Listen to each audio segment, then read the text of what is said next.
Tonight, we're uncovering Pokemon's lost civilizations. This is one of those topics with more beneath the surface, but I'll keep the tone calm so you can relax into the story. Thank you to those of you who've been joining us consistently. If you're falling asleep with us tonight, let me know in the comments how many nights in a row you've been here. And if this is your first night, just comment night 1. Now back to the video. Far beneath the waves of Unova, the abyssal ruins sit in complete darkness, their stone corridors sealed away from ordinary history for roughly 3,000 years. Their walls are covered in strange writing, and at their center lies a room that appears to have been made for a ruler. For a long time, it was easy to imagine that ruler as a human king, seated above an ancient coastal people before the sea claimed their home. But the surviving legend tells a stranger story. The king was said to be a Pokémon named Hermonia. That single detail changes the feeling of the ruins. A throne is no longer simply evidence of a forgotten human kingdom.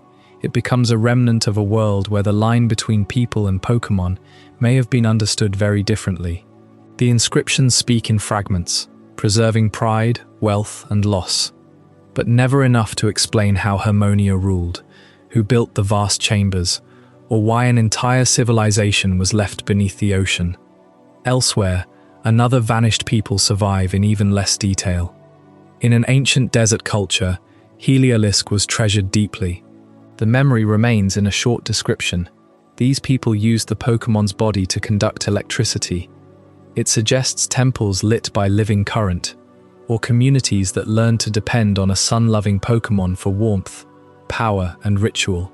Yet the culture itself has no surviving name, no mapped capital, no known descendants. Only Heliolisk carries the faint trace of a people who once regarded it as sacred. In Hoenn, the remains are tied to the sky. The Draconid people look to Rayquaza, not merely as a powerful legendary Pokémon, but as a being who could hear prayer. Their traditions held that Rayquaza's greater power could be awakened through the faith and voices of its people.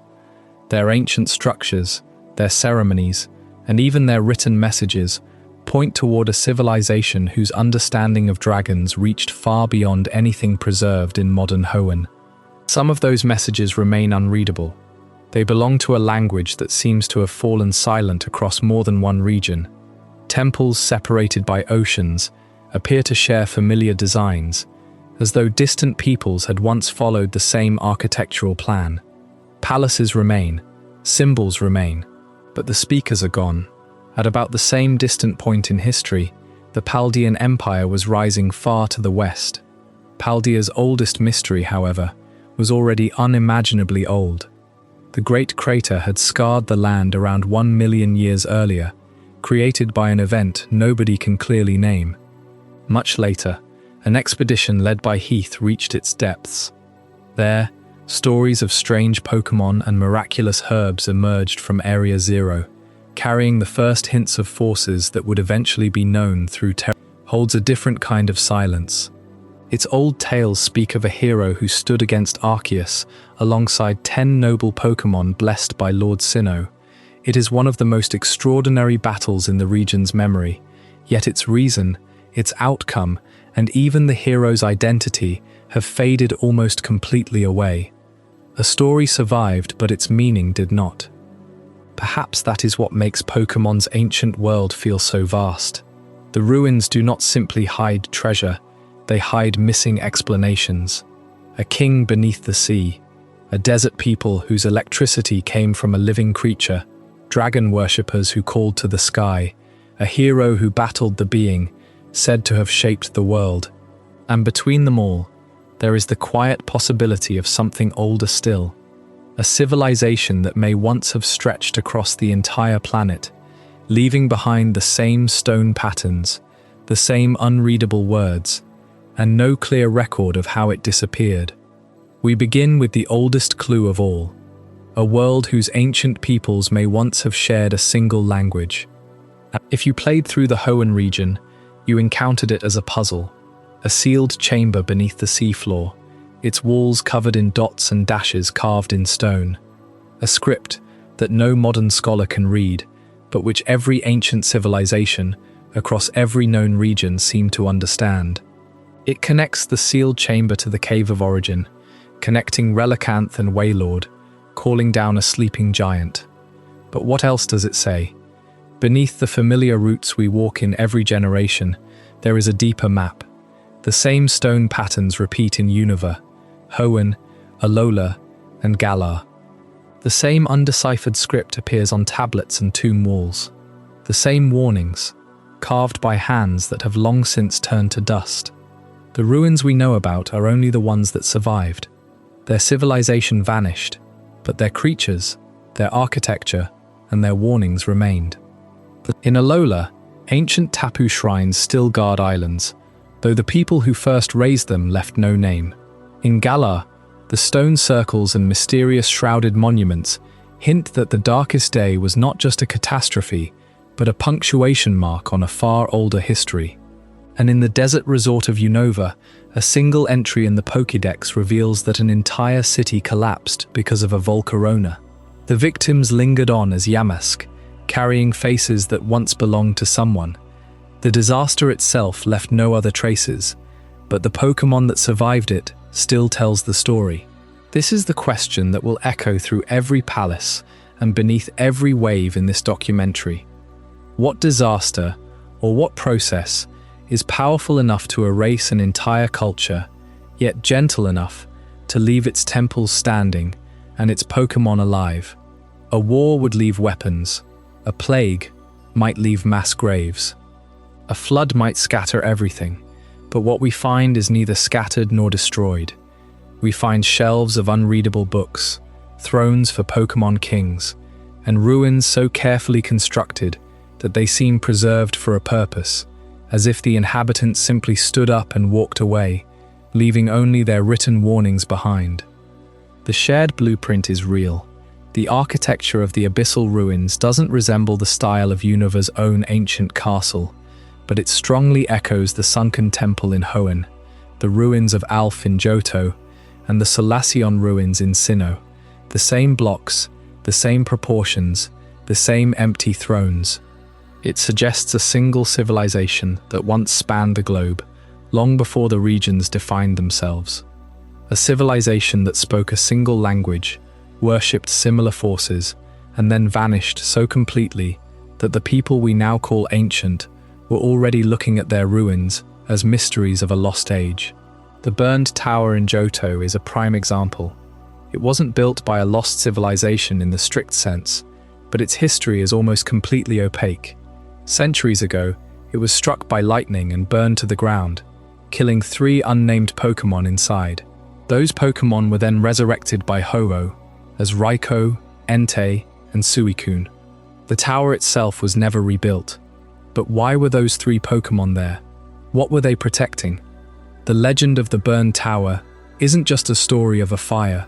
It is a fragment of a larger narrative whose beginning and end are equally lost. The brass tower next to it, the bell tower, the ancient dances of the kimono girls, all of them point toward a worldview that modern Johto only barely remembers. The same is true of the darkest day in Galar, a meteor strike that unleashed Eternatus thousands of years ago. That event was sealed away, its memory twisted into a fairy tale, until the Galar region forgot that it was real. The hero who stopped it became a legend, but the true scale of the disaster, the Galar particles, the power spots, the massive spires, hints at a global catastrophe that almost ended human history. And so we return to that oldest clue. The shared language. In the ruins of Alph, there are 3 separate scriptures. The first has been partially translated, revealing a conversation between a human and a Pokémon. The second and third remain completely unreadable. The 4th wall is blank, or rather, the message was left for a future generation to write. This means the ancient civilization expected their culture to continue. They didn't vanish suddenly. They planned for a future they wouldn't see. They left instructions. They left warnings. And we are the ones who were meant to read them. But we can't. And that is the heart of the mystery. The Pokémon, the monuments, and the warnings remained. But the meaning behind them, the reason for their disappearance, the single language that once united them, all of that is gone. It is the ultimate unsolved puzzle of this world. The burned tower in Johto, for example, is not just a ruin of a building. It is a monument to a force that no one could control, a lightning strike that killed 3 innocent lives, and the miraculous resurrection that followed. The tower was left as a memorial, but the civilization that built it had already moved on. The same tension appears across the world. A civilization built on a pillar of energy that eventually consumes it, a hero who fights a god and then disappears, a kingdom whose throne is occupied by a Pokémon. These stories share a common thread, a reliance on forces larger than themselves, and a price that was eventually collected. The world of Pokémon is built on layers of history. Beneath the familiar routes, the bustling cities, and the quiet forests, there is a foundation of stone and legend. In the last chapter, we established the pattern. Civilizations rose. They built monuments. They bonded with powerful Pokémon. And then, without a single recorded war destroying them all at once, they vanished. What remained were relics, ruins, and warnings. But if you begin to study these ruins closely, a much stranger pattern reveals itself. Across distant regions, separated by vast oceans and impassable mountain ranges, the temples share a design too specific to be anything but a single cultural plan. The temples themselves are the first clue. The sky pillar in Hoenn, the abyssal ruins in Unova, the towers of Johto, the great cavern in Paldea, the temple of Sinnoh.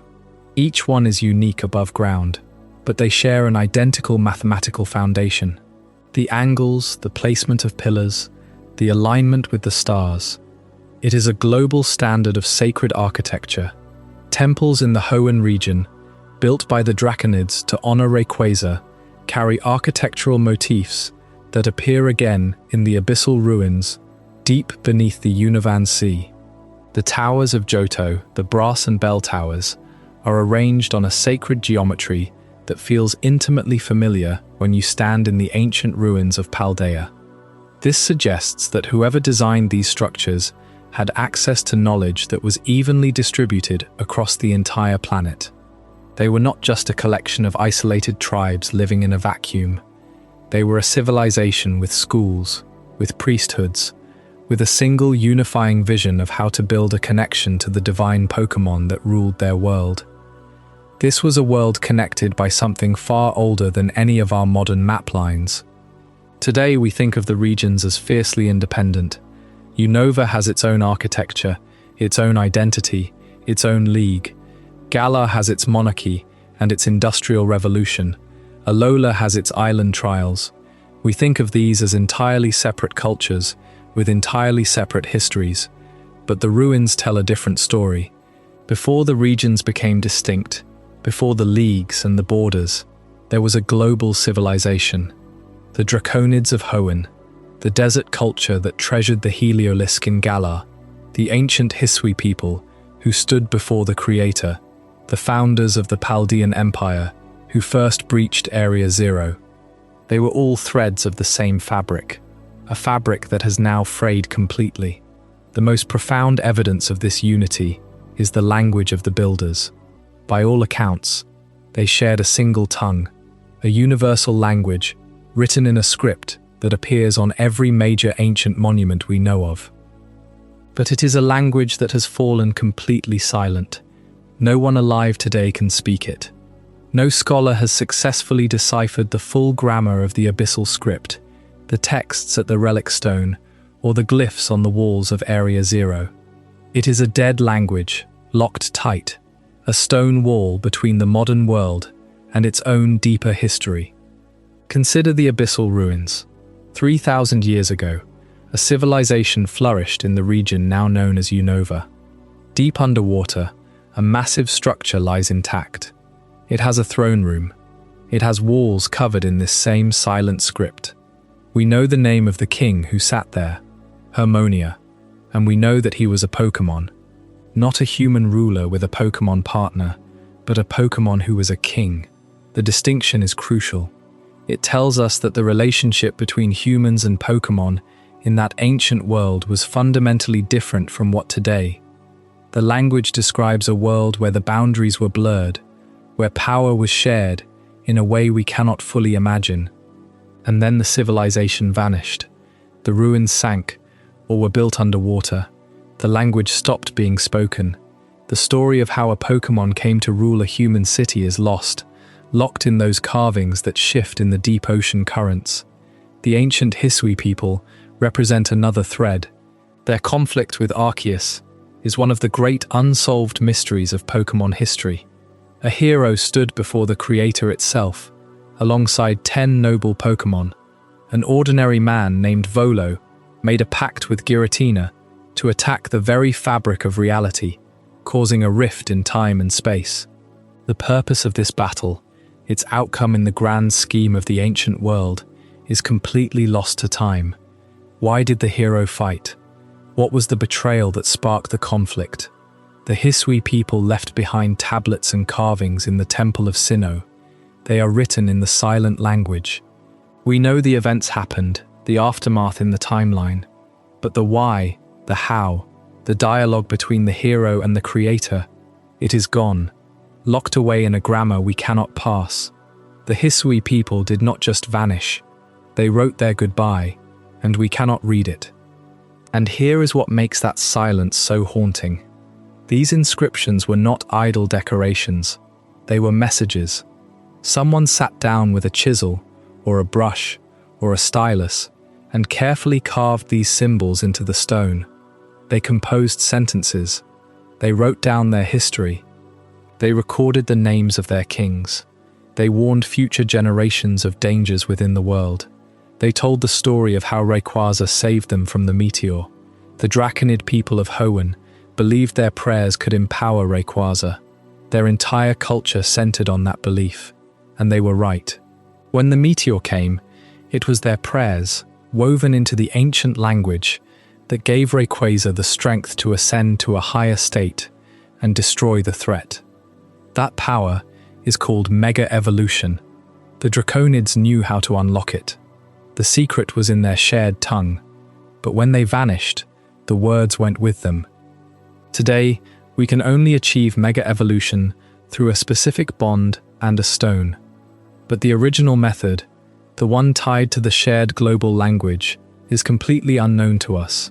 They wrote because they expected someone to read. They expected the future to understand. But we look at these messages and only beautiful, silent shapes. We are standing in a vast library built by our ancestors, and every single book is locked. The temples exist. The warnings exist. The messages wait for an audience that has forgotten how to listen. The abyssal ruins hold one fragment of the story, locked in the throne room of a king who was a Pokémon. The ruins of Alph in Johto hold another, shimmering with the unknown glyphs of the unknown. The caves beneath Paldea hold yet another piece of the puzzle.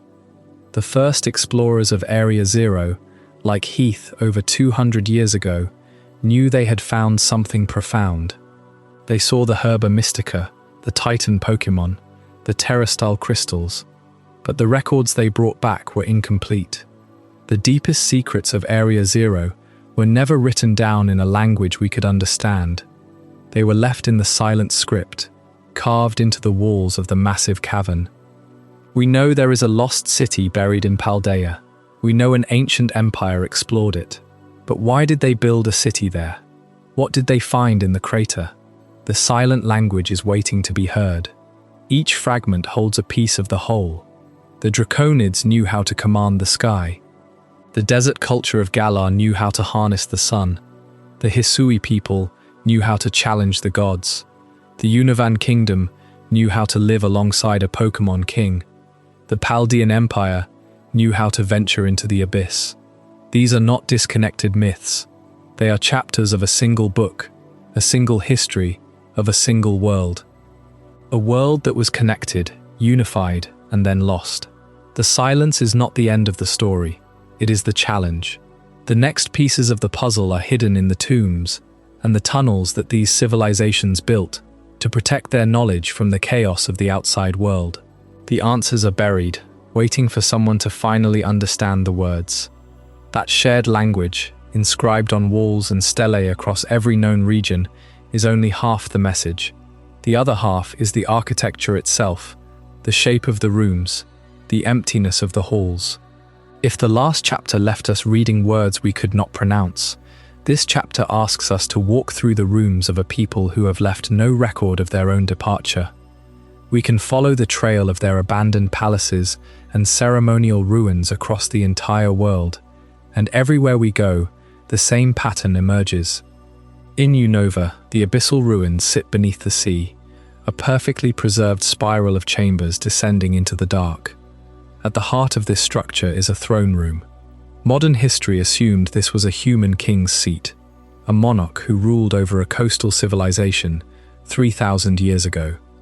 But the ancient scripts recovered from the walls tell a different story. The king who sat here was a Pokémon, Hermonia, the Pokémon king. This single detail shatters the standard historical assumption. A civilization that placed a Pokémon on the throne did not see the world the way we do. They built a palace for a creature, and the steps inside it are designed for proportions that are not entirely human. And yet, the throne is empty, the corridors are empty, the water has filled the halls, and no one remains to explain why the king left, or if the king was ever truly there. The structure is not a tomb. It is a ceremonial hall, awaiting an audience that never returned. This image, of the empty ceremonial chamber, repeats itself across the globe. In Hoenn, the Draconid people built their legacy around Rayquaza. They constructed a sky pillar, a perfectly preserved tower that stretches into the clouds. Inside, the walls are marked with the same undeciphered Braille that appears in other ruins across the region for the Regis. The Draconids did not just worship Rayquaza. Their spiritual prayers were the mechanism that allowed it to mega-evolve. They held a functional, active role in the power of the world. They possessed a shared language and temple blueprint with other ancient global cultures, a blueprint that has since fallen silent. The Draconid civilization reached its height, concurrent with the founding of the Paldean Empire, yet no texts from either civilization record a war between them. No known plague swept through Hoenn. The sky pillar simply stands, as it always has, its chambers open to the sky, waiting for the prayers of a people who chose to walk away. In the Galar region, a less prominent but equally haunting example exists. A desert culture that once held the Pokémon Heliolisk as a sacred entity has vanished. We know of them only through a single Pokédex entry, which states this vanished culture used Heliolisk's body to conduct electricity. No name remains for this people, no city, no script, only the memory of their reverence for a single Pokémon, trapped in the data of a modern electronic device. By all accounts, this culture simply dried up and blew away, leaving no palace, but leaving behind a ghost of an idea in the entries of the regional Pokédex. In Sinnoh, the ancient region of Hisui was the site of a legendary conflict. A hero battled Arceus alongside 10 noble Pokémon. The battle happened. The nobles were blessed by Lord Sinnoh, but the outcome, the purpose of the battle, is completely lost to time. We know the names of the Pokémon. We can visit the temples erected in their honor in the Coronet Highlands. We can walk the same paths where the clans clashed. But the architecture that remains commemorates an event whose meaning has fractured and scattered across the centuries. The palace of the ancient Sinnoh people is not a single building, but a landscape of sacred sites, all standing empty of the people who built them, all pointing to a conflict that history forgot to finish explaining. Is there a single event that ends all of this? What is remarkable, what might be the greatest mystery of all, is the absence of a single recorded war, conquest, or disaster that explains these simultaneous disappearances. In our world, the end of a civilization is usually written in ash, in battle wounds, in mass graves. The Bronze Age collapsed under a combination of invasion, famine, and earthquake. The Roman Empire fell to barbarian armies and internal decay. but the global civilization of the Pokémon world, the one that spoke the shared language and built the matching temples, left behind no battlefields. No plague pits, no record of a catastrophic event that ends every chapter uniformly. There are localized tragedies, yes. The burned tower in Johto was struck by lightning centuries ago, killing 3 unnamed Pokémon who were later resurrected as Raikou, Entei, and Suicune. The sands of the desert resort in Unova host the ruins of a civilization destroyed by a Volcarona, their spirits lingering as Yamask. The darkest day in Galar was caused by Eternatus falling from the sky in a meteor thousands of years ago, leaking Galar particles and creating the power spots that allow Dynamax. But these are local tragedies. They explain the fate of specific buildings, specific peoples. They do not explain the larger pattern. They do not explain why the civilization that built the Abyssal Ruins, the Sky Pillar, the Sinnoh Ruins, and the foundations of the Paldean Empire all stopped communicating at roughly the same time, with no global war tying the silence together. So perhaps we have the wrong model for their end. Perhaps it was not a collapse, but a fracture, a slow breaking apart. Instead of a single cataclysm, imagine a civilization that simply spread itself too thin, where the threads of common culture began to fray over generations. The shared language, perfectly uniform at its height, began to drift into regional dialects. The regional interpretations of temple architecture slowly diverged from the original blueprint. The people did not die. They did not fight a war. They simply forgot. They forgot the meaning of the shared language. They forgot the purpose of the grand ceremonies. They forgot the name of the king. Generation by generation, the civilization dissolved into the regional cultures today, leaving behind only the hardest, most enduring parts of itself, the empty stone palaces, the silent ceremonial ruins. The reason for their unity, perhaps a shared reverence for the Pokémon kings or the legendary forces, simply faded as the immediate memory of those Pokémon faded. This interpretation gives the abandoned architecture a new weight. They are not tombs, they are the preserved remnants of a slow forgetting. The first recurring image we must hold onto in this history is architecture without inhabitants. The Abyssal Ruins are not a city that was sacked. The Sky Pillar is not a fortress that fell. The ruins of Paldea, buried beneath the great crater of Area Zero, are not the wreckage of a war. They are perfectly preserved moments of a culture that decided, or perhaps simply drifted, into silence. The buildings are intact. The Paldean Empire sent an expedition into Area Zero 200 years ago, discovering the Herba Mystica and the Terastal phenomenon. The expedition returned, but the city that once stood deep within the crater, the civilization that predated the Empire and built the central facility of Area Zero, had long since emptied itself into the world above, or simply ceased to be. When we look at these ruins, we are not looking at battle scars. We are looking at a civilization that simply stopped occupying its own palaces. The trail is not a trail of a retreating army or a fleeing refugee. It is a trail of perfectly maintained, perfectly preserved, perfectly empty rooms. The architecture itself becomes the primary artifact, the recurring image of a history that has no violent conclusion, only a silent fade. The silent language that covers the walls of these structures, the Braille puzzles of the Reiji temples, the scripts of the Abyssal Ruins, the unreadable warnings of the Sinnoh Ruins. They were meant to speak to the future, but because the civilization did not collapse in a great war, but instead dissolved over centuries, was a future that had already forgotten how to hear them. The buildings were left to stand as the ultimate testament, the only testament that truly survived. We have followed the palaces across every region, tracing the architecture of a people who walked away from their thrones. But a palace is never just a floor and a ceiling. Every palace has a basement. Every temple has a hidden chamber that was sealed with great purpose. If the civilization that left these buildings fractured slowly, they must have left a deeper record. something they were unwilling to leave on the walls, where the shared language could slowly be misread.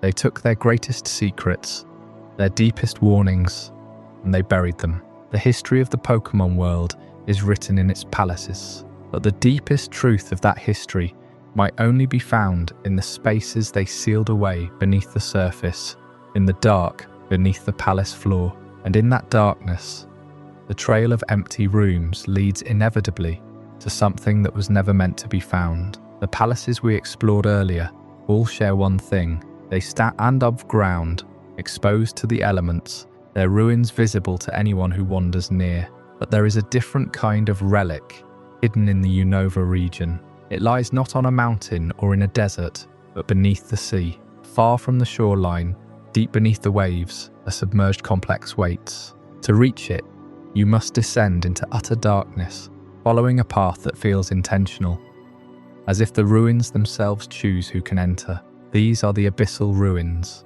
They are not a city in the traditional sense. The Abyssal Ruins are a constructed space, built with precision, each block fitting perfectly. The walls are lined with text, thousands of characters carved into stone. It is a language that belongs to no known civilization in Unovan records. Alongside the script, chambers hold offerings, gold, silver, and other objects of value. Some rooms are sealed by doors that only open when specific relics are presented. Relics that can only be found within the ruins themselves. This suggests a system of knowledge and access, perhaps a layered understanding reserved for those who could unlock its secrets. The age of the ruins is estimated at around 3,000 years. That places them far beyond anything in Unova's historical timeline. The regions we know today have histories measured in centuries, not millennia. These stones carry the marks of an era that the modern world has completely forgotten. There are no surviving records in any museum or library that mention a culture capable of building such a structure underwater, nor any explanation for why it was allowed to sink and remain hidden. As you move inward, the passages narrow, the script grows denser, and finally you enter a vast chamber. At its center is a raised platform and a single throne. This is the heart of the ruins. The throne is not grand in the sense of a human palace. It is more primitive, but unmistakably a seat of power.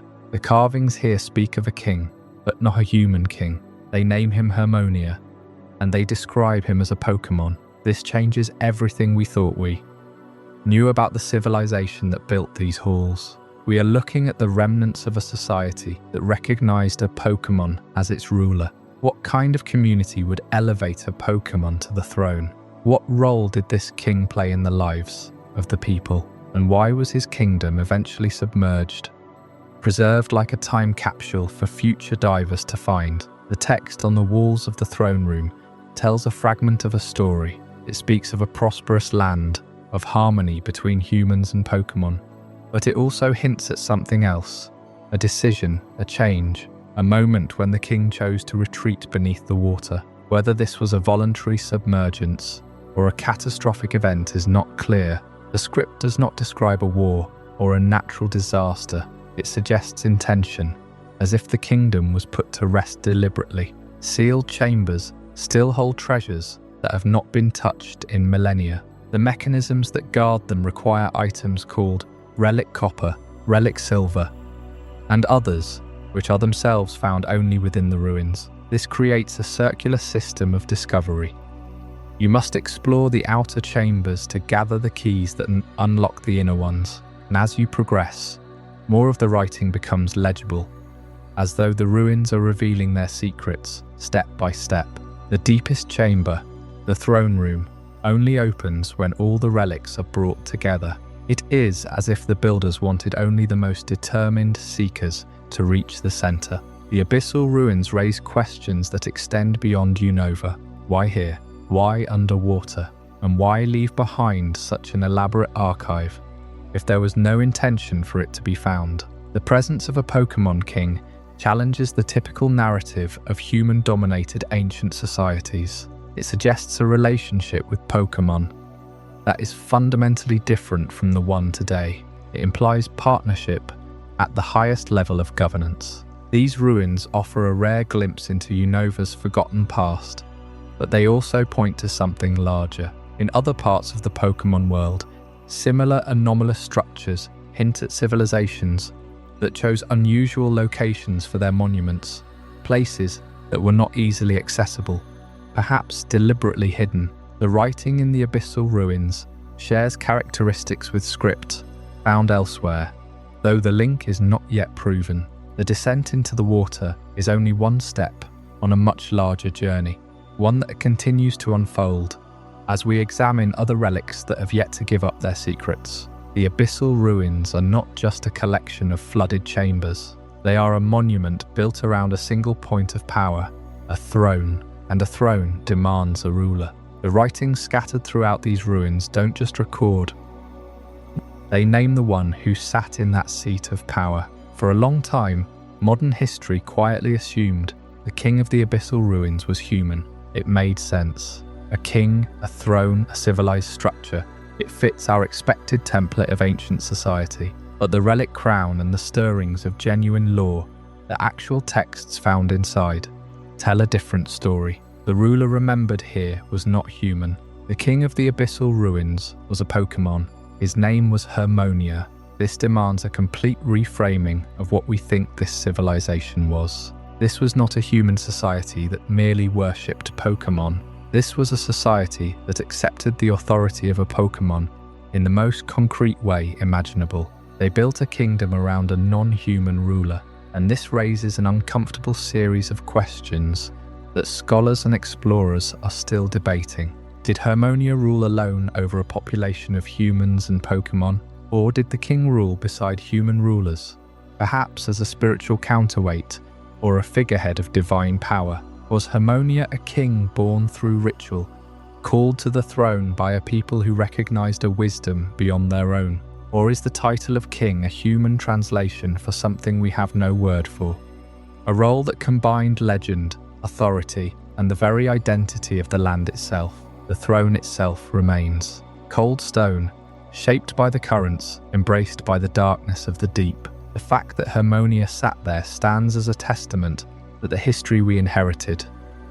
The assumption that human civilization was always the dominant, sole authority in the Pokémon world is dangerously incomplete. There was a time, approximately 3,000 years ago, when the natural order was different, when a Pokémon could sit on a throne and be recognized as a king.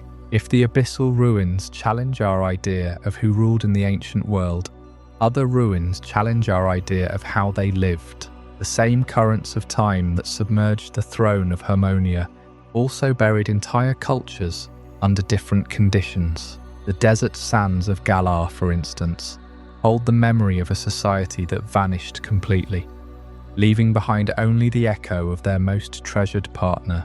The Heliolisk was sacred to them, not merely used but deeply valued. And in that desert, beneath the heat of a sun that never set on their kingdom, we find another piece of the same broken puzzle. What remains of that culture is frustratingly slight. There are no intact palaces, no royal records preserved in dry libraries, no clear list of names carved into stone. There are only fragments, sun-baked foundations, symbols worn nearly smooth by the wind, and images of long-necked Pokémon standing beneath radiant discs of light. To later travelers, those images looked like decoration. To the people who made them, they may have represented survival itself. A Heliolisk is a creature of sunlight and stored power. In a land where water was scarce, where shade was precious, and where every living thing depended on the mercy of the sky, that power would not have seemed ordinary. It would have seemed miraculous. The people of this vanished kingdom may have looked upon Heliolisk not as an animal to command, but as a living bridge between the sun above and the earth below. That distinction matters. Across the ancient world, Pokémon were not always divided neatly into the categories we use today. Partner, fool, guardian, threat. Those are modern words, shaped by modern habits. The ruins suggest a far older relationship, one in which certain Pokémon occupied places within society that were sacred, political, and deeply personal all at once. The Heliolisk may have been protectors of settlements, They may have been symbols of royal authority. Their ability to gather energy could even have shaped the rhythm of daily life, turning sunlight into a resource managed through ritual and trust. Perhaps the people built their homes where Heliolisk gathered.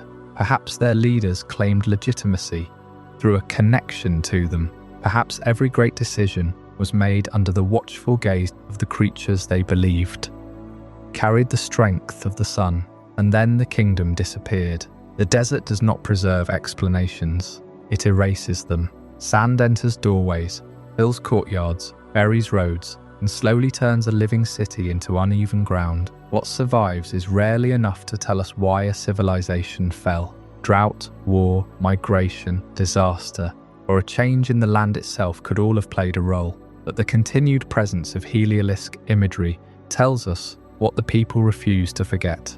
They remembered their partner. That pattern appears again and again in the oldest ruins. When human names vanish, Pokémon names remain. When dynasties collapse, stories of powerful Pokémon endure. It is tempting to call this mythology, and perhaps some of it is, but mythology is not the same as fiction. It is memory, transformed by generations trying to preserve something too important to lose. Hermonia's throne and the Desert Kingdom's reverence for Heliolisk reveal the same truth from different directions. Ancient people did not simply live alongside Pokémon. They organized their worlds around them. They entrusted them with power, identity, protection, and perhaps even kingship. The past was not a world where humans stood at the center and Pokémon stood at the edges. It was a world with many centers. You have found the throne room. You have learned the truth about King Hermonia. The king was a Pokémon, a ruler accepted by human society in a way that challenges our assumptions about ancient power structures. But the ruins cannot explain the most fundamental question of all. How did this powerful kingdom end, and why did it sink into such complete and enduring silence? As you explore the abyssal ruins, descending deeper beneath the waves, you find evidence of a prosperous reign. Treasure chambers hold the relics of a forgotten age. Ceremonial halls are decorated with fragments of a journey. The stone walls are covered in a written language that tells of voyages to distant lands, of honors granted by the king. What you do not find is an ending. No inscription recounts a battle lost. No prayer is etched begging for mercy before a flood. The records simply stop, as if the storyteller walked away mid-sentence. The Chronicle of Hermonia is a story without a conclusion, and that silence is the deepest mystery the ruins contain. This silence forces you to weigh the possibilities.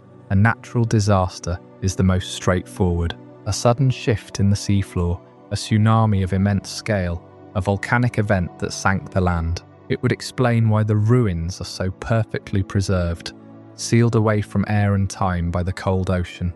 The kingdom would have been gone in moments, but the theory has a flaw. The writing that survives speaks of journeys and preparations. It does not speak of a coming cataclysm. There is no prophecy of doom. The disaster, if it was a disaster, came without a whisper. Invasion is another possibility.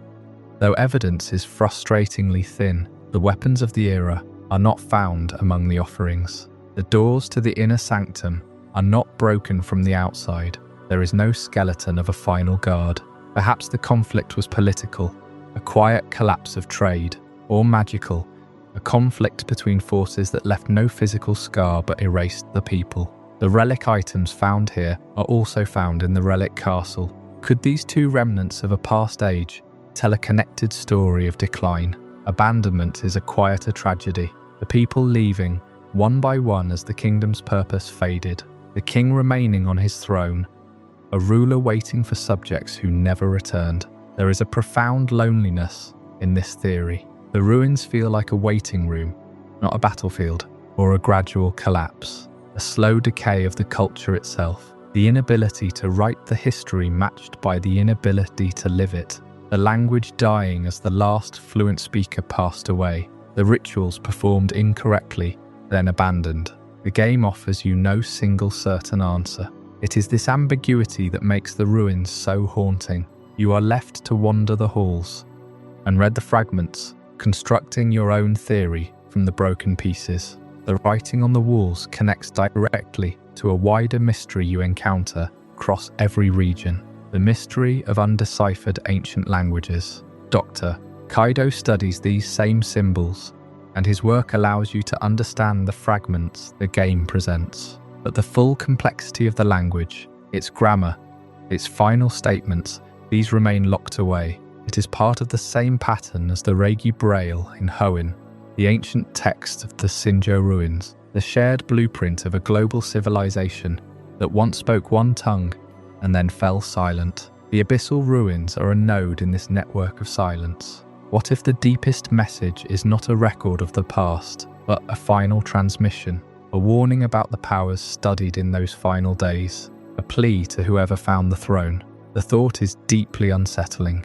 The civilization's last words are preserved in a stone chamber at the bottom of the ocean. They have not been spoken aloud in over 3,000 years. They are waiting for you to find the key. This silence is not unique to Unova. The desert wastes of Galar once held a civilization that treasured a Pokémon capable of commanding the sun, using its body to conduct electricity for their entire existence. That culture is completely gone. The Draconid people of Hoenn look to the sky for their king. Rayquaza and their civilization vanished into the mountains, leaving only their language carved in Braille. Each of these realms left a silent message behind, their own version of the abyssal ruins, their own unfinished story. The fall of Hermonia's kingdom left a throne sitting empty at the bottom of the sea, a silence swallowed by salt water and time. That civilization was built on a bond so complete that a Pokémon sat on the throne, and then that throne went dark. The records of that kingdom are sealed in undeciphered language on submerged walls. Hermonia was a king who ruled from a throne, but the record of the vanished desert culture offers a very different kind of mystery, a record of a people defined not by a single leader, but by a single species of Pokémon, a relationship that was not political, but fundamental, a bond of power, of survival, and of complete reliance. And unlike the abyssal ruins, this civilization did not sink beneath the waves. It was erased by a different kind of silence, the silence of a desert wind. This record anchors itself in the Galar region, a land today dominated by the gentle weather of the English countryside, rolling green hills and dense misty forests, an industrial heartland shaped by the steam engine and the Dynamax phenomenon. But Galar was not always green. Geologists and historians point to evidence of a vastly different ancient climate in the area around the Wild Area and the Dusty Bowl. Long before the modern era, much of this area was a harsh, unforgiving desert, a landscape of scorching sun and sparse water, and it was here that a now vanished civilization made its home. Their name is lost. The specific location of their cities is lost. Their language is lost, but their sacred companion is not. We know them today collectively as a vanished desert culture. The only surviving record of their entire existence comes from a single Pokédex entry, acting as a digital Rosetta Stone for a civilization that left no other trace but the biological evidence in a single line of Pokémon. We know them today as the keepers of Heliolisk, or perhaps more accurately, Heliolisk was the keeper of them. This Pokémon, along with its pre-evolved form Helioptile, is a fascinating creature perfectly adapted to the harsh desert life. It thrives in dry, sun-baked environments. Its large frills are not just for display or thermoregulation.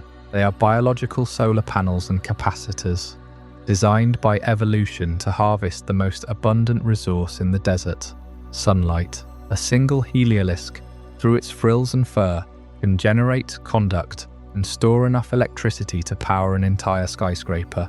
It is effectively a living power plant designed by nature for the desert sun. It is a Pokémon that turns light into energy and energy into motion. It is a creature of pure potential in a world of extreme scarcity, and it is this very ability that forged its unbreakable bond with the lost civilization. The Pokédex of the Kalos region records a startling piece of history. It states explicitly that this vanished desert culture valued Heliolisk so highly precisely because they used its body to conduct electricity. This detail changes everything about how we view this ancient society. It removes Heliolisk from the realm of simple companionship or casual utility. It suggests a society that understood the potential of electricity on a grand scale, and who built their entire way of life around a creature that could provide it. They did not simply live alongside Heliolisk. They integrated its biology into their technology. They built a world that ran on the living current of a Pokémon. Every wire, every circuit, every light in their civilization was connected to the living frills of a Heliolisk. This raises a profound question about the nature of this civilization. Was Heliolisk a sacred being to this ancient people, a sun deity made flesh, worshipped for the spark of life it provided? The sun in the desert is a harsh god, a source of both life and destruction.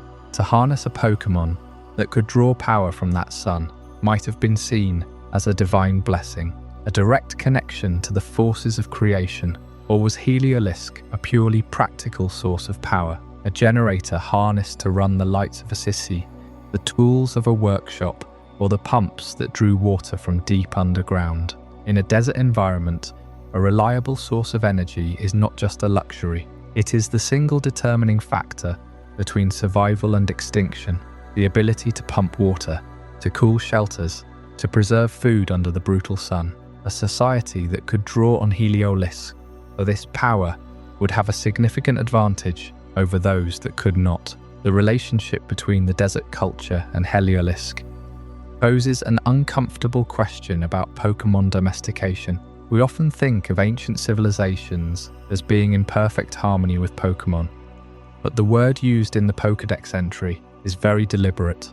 They used its body to conduct electricity. This implies a level of application, of deliberate harnessing. Did the Heliolisk consent to this arrangement? Was it considered a willing participant, a sacred partner sharing its gift? Or was it kept and managed for its output, a living battery in a society that depended on constant power? The Pokédex does not say. It only tells us that the culture valued Heliolisk. Value can imply reverence. It can also imply utility. Perhaps, in this lost civilization, the two were exactly the same. To revere something is to use it as the center of your world, to honor it by building your life around its gift. The line between worshipping a power source and exploiting one is often very thin, and the record of this vanished culture does not help us draw that line. It simply leaves us with the powerful image of a lizard in the desert, conducting the current of a lost world. A single Heliolisk can generate enough electricity to power a skyscraper. That is a staggering amount of energy when you stop to consider it. Take a moment to imagine a civilization built around dozens or even hundreds of these Pokémon. The cities they could have constructed, the distance between water sources they could have bridged, the flourishing life they could have carved out of the harshest environment on the continent. And then imagine that entire civilization gone, the desert reclaiming the buildings, the sand burying the power grid, the homes, the temples. All that remains of this great society is the biological echo of that dependence, encoded in the genetic memory of a Pokémon that still carries the static charge of a lost people. A faint hum of electricity in the air is the only monument a civilization left behind. The Pokédex offers no further details. It presents no names, no dates, no kings to mourn. Just that single haunting sentence. A civilization that lived, thrived, and vanished, leaving only the echo of its need in the static fur of a Pokémon. The threads of these ancient bonds do not end here in the desert. The same impulse that drove a people to treasure a living generator drove other cultures to seek out partners of a vastly different nature. Just as a civilization shaped its entire destiny around the power of a single Pokémon in the dry heat of the ancient past, so too did another civilization look to the heavens, not for light or for electricity, but for balance. They looked to the wind and the sky. They bound their very survival not to a generator on the ground, but to a presence that commanded the weather itself. The secrets of the sky held their entire world together, and the story of that bond is written in stone, in sky, and in the silent language of a people who looked to a dragon to bring rain to their world, and to keep their world from ending. The Pokédex entry for Heliolisk in the Galar region carries a specific and haunting piece of information. It tells us that a lost desert civilization once treasured this Pokémon and used its electricity to power their technology. That single statement is the entirety of the known historical archive for this people, an encyclopedia entry within an encyclopedia entry, a footnote attached to a creature's biological data. To fully grasp the weight of this, let us consider what it actually means for a human society to become wholly dependent on a single species of electric-type Pokémon. Heliolisk is not a legendary being. It is an ordinary, fully evolved Pokémon that emerges from Helioptile only when a trainer exposes it to a sunstone. Its ability to generate electricity is tied directly to its biology and its environment. In the desert, where water is scarce and resources are strained to their limits, a creature that can convert sunlight into usable electrical power would become the absolute foundation of an entire civilization. Their farms, their homes, their wells, their public spaces, every piece of infrastructure would be wired directly through these living generators. This was not simply a convenient technological choice. It was an ecological and a spiritual pact made with a specific creature and with the land itself. The culture was defined completely by its reliance on the sun and on the power Heliolisk provided. To imagine this society, you have to strip away the assumptions of the modern Pokémon world. In our world, electricity flows from a machine, a power plant, a regional grid that hums in the background of daily life, invisible and impersonal. In this lost desert culture, there was no such grid. There was only Heliolisk. The act of turning on a light, of pumping water from an underground spring, of powering a simple communication device, required a direct and personal relationship with a living creature. This tightly coupled the health of the entire civilization to the health of the Heliolisk population. If the Heliolisk grew sick, the civilization darkened. If the population of Heliolisk declined, the capacity of the entire society declined with it. This was a renewable resource that was also a neighbour, a partner, and a creature capable of both fierce loyalty and profound exhaustion. The greatest mystery surrounding this lost culture is not the specifics of how they worshipped, or the exact voltage they drew from their partners. The greatest mystery is the profound silence they left behind. We know an immense amount about other ancient peoples in the Pokémon world. We can trace the names of the ancient kings of Unova through their submerged archives. We can walk the halls of the Draconid palaces in Hoenn and read the language they carved into stone. We can follow the battle lines of the ancient Hisui clans. But for this desert culture, modern records preserve absolutely nothing. No name, no confirmed city, no documented monument. The geographic location of their desert homeland is entirely unconfirmed. They left behind no writing that has been deciphered, no burial practice that has been studied, no oral tradition that's survived the turning of the ages. They are a complete blank in the history of humanity, a void where an entire society should stand.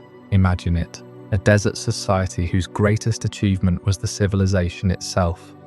A complex network of faith, technology and survival, built around the electric charge of a single species, has vanished so thoroughly that the only remaining memory of its existence is a string of text inside a modern Pokédex. No physical trace remains above the sand. No second-hand account survives in the archives of any known region. Just a few lines of biological data that quietly speak to an entire world that once was. The memory of their faith, their language, their art, and their struggle for survival in the desert now depends entirely on the curiosity of a single trainer who stops to read the entry on their screen. If no trainer reads that entry for a single generation, does the civilization truly remain alive, even in this ghostly form? The lesson this vanished culture offers is a profoundly humbling one about the nature of legacy in the Pokémon world. We often assume that great civilizations are permanent, or that at least their ruins will rise from the sand to tell their story long after they are gone. But this culture proves that sometimes the story does not survive at all. What does survive is the Pokémon itself. Heliolisk still roams the deserts of Galar in the present day. It still basks in the sun and generates its own electricity. It does not remember the civilization that treasured it. It does not maintain the temples that were built in its honor. It simply exists, carrying on its life cycle, entirely oblivious to the fact that an entire human society once staked its existence on its electric charge. The culture is gone. The protector and the power source remains. The worship has vanished. The object of worship endured. An ordinary Pokémon outlasted the civilization that revered it. This pattern of a culture being defined and then erased by its relationship with a specific Pokémon is not an isolated event in the ancient world. If anything, it appears to be the rule rather than the exception.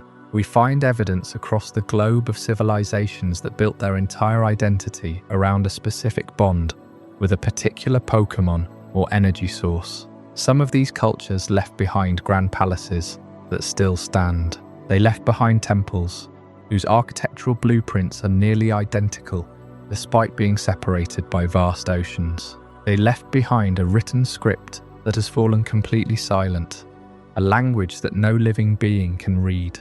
Their disappearance is a different kind of mystery, written not in the complete silence of the desert culture, but in an undeciphered language carved into stone, waiting patiently for the right reader to come along and finally give it a voice. The Heliolisk culture leaves behind a haunting absence, a people so defined by a single creature that their entire identity is now just a footnote in a Pokédex entry, their name lost, their homeland unmarked. This vanishing act forces us to look more closely at Galar itself, not just the tidy fairy tale history polished by its museums and monuments, but the violent geological and cosmic story written into its very bedrock. To understand the true ancient past of Galar, you have to travel back much further than any desert civilization. You have to go back thousands of years, to a time before recorded history in this region truly begins, to a moment when the sky above this land broke open.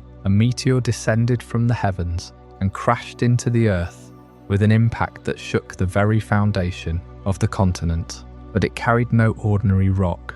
Within that meteor was an entity of pure concentrated energy, an organism from deep space known as Eternatus. It did not merely arrive, it infected the land. The impact was a wound that has never fully healed, a scar that runs deeper than any river in the region. The arrival released a substance we now call Galar particles. These microscopic motes of energy leached into the soil, the stone, the very atmosphere. They settled along geological fault lines and specific formations, creating what we know today as power spots. These are the focal points where the concentration of Galar particles is at its thickest. This energy is the key to the Dynamax phenomenon. When a Pokémon stands within the radius of a power spot and absorbs a concentrated burst of this energy, usually through a wishing star, a fragment of Eternatus's original meteor, it undergoes a drastic transformation. The Pokémon grows to an immense scale, its power multiplied exponentially. The region's entire identity, from its gym challenge to its cultural obsession with sheer size and spectacle, is built directly atop the scattered debris of a cosmic impact. This brings us to the darkest day. On the surface, it is a regional catastrophe, a legend of a great calamity where Pokémon ran amok, swollen with dark energy, blanketing the entire country in a perpetual violent storm. History records that two heroes wielding the creatures of the sword and shield stopped the calamity. But the darkest day is more than just a historical event. It is a surviving scar from that original impact, a living echo of the meteor. It was a flare-up of the underlying cosmic infection. Eternatus, drained by the impact and slumbering for millennia, stirred. Its attempt to reclaim the Galar particles, spread across the region, caused the phenomenon that nearly destroyed the civilization that had grown directly over its resting place. The heroes did not just defeat a monster, They staunched a geological and cosmic wound, burying the source of the infection deep beneath what is now Hammerlock. This history forces a profound question onto the table. If Galar particles have been saturating the soil for thousands of years, creating power spots that influence the growth and behavior of Pokémon, how many earlier cultures encountered this energy before the modern era recorded them? The desert culture that treasured Heliolisk existed long before the darkest day was officially chronicled. Did they feel the strange fluctuations in the ground beneath their settlements? Did they worship the power spots as sacred ground, building their homes around these invisible wells of power, not realizing they were standing near the impact crater of an alien being? Could their reliance on a specific electric-type Pokémon have been an adaptation, a way to harness or survive the ambient energy that leaked from the planet's crust? We have the name Heliolisk. We know they treasured it. We do not know if the crumbling of their civilization was a slow dissolve or a sudden catastrophe linked to a precursor of the darkest day. The record is silent, but the question remains. How many lost civilizations in Galar's deep past were shaped, and perhaps ultimately destroyed, by a creature from the stars that fell before they ever built their first monument? Galar is not the only region with a buried history of this scale. As we look across the globe at the ruins of other vanished peoples, a pattern begins to emerge. In Hoenn, a civilization constructed a palace in the sky to honor a serpentine guardian that saved them from a meteor of their own. In Unova, a kingdom sank beneath the waves, and on nearly every continent, temples built to the exact same blueprint suggest a world that was once connected, a shared language that has completely fallen silent, a common knowledge that someone, or something, erased from the surface of the earth. The meteor did not simply crash into the earth and stop.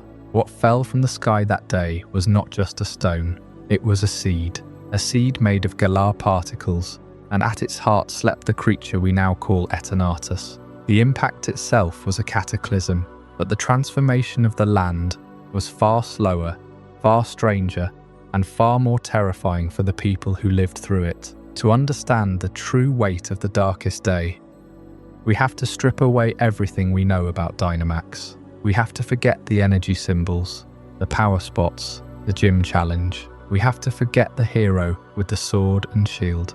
Instead, we have to stand on the soil of ancient Galar, thousands of years before these legends were written down, and look at the sky as someone who believes the sun is a god, or that the earth is flat, or that a certain desert-dwelling lizard holds the sacred power of electricity. The people of the Heliolisk culture, the vanished desert civilization we met earlier, did not have a modern Pokédex. They had a faith rooted in the sun, and in the humble, frilled Pokémon they revered, whose body could conduct electricity. When the meteor fell, they did not see a spaceship carrying an alien. They saw the sky break open. They saw a star fall and darken. Imagine being a priest in that culture, your life dedicated to understanding the flow of electricity through a sacred Heliolisk, the way lightning connects the earth to the heavens. Suddenly, the earth itself is leaking a strange, red-tinged energy.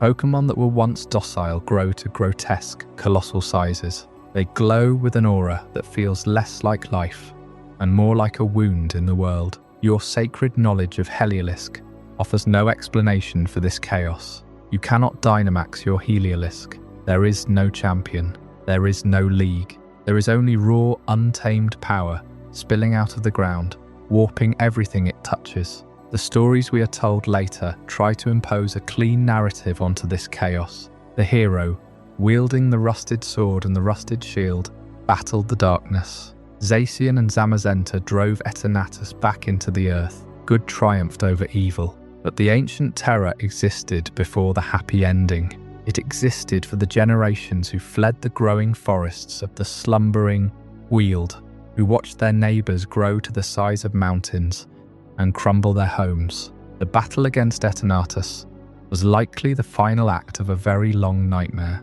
a nightmare that saw entire belief systems shattered. If you were a king in Unova or a Draconid elder in Hoenn, News of this event would travel slowly, like a whisper carried on the wind. It would be garbled. A battle between gods, a monster that broke the sky, the extinction of an entire people in Galar. This is how a single extraterrestrial arrival reshapes everything. It is not just the physical destruction, it is the fracture of collective memory. The world was not ready for an alien, so the mind of the world had to rebuild itself around the mystery. Let us trace the shape of this fracture.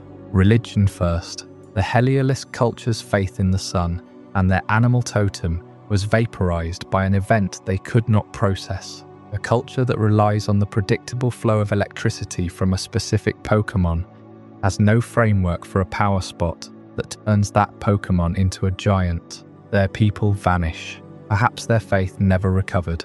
They either died fighting the strange beasts or lost their will to continue when their world made no sense. The rituals that bound their society together became meaningless. Warfare.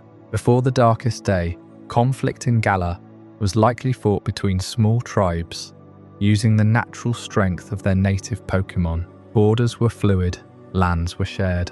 After the darkest day, war became a matter of controlling the power spots. The tribe that could wield Dynamax was the tribe that ruled. This centralized power into the hands of the few who could master the new energy. Castle Hammerlock was built precisely over the confluence of the deepest power spots. It was a fortress constructed on a wound in the world, designed to control and channel its dangerous power.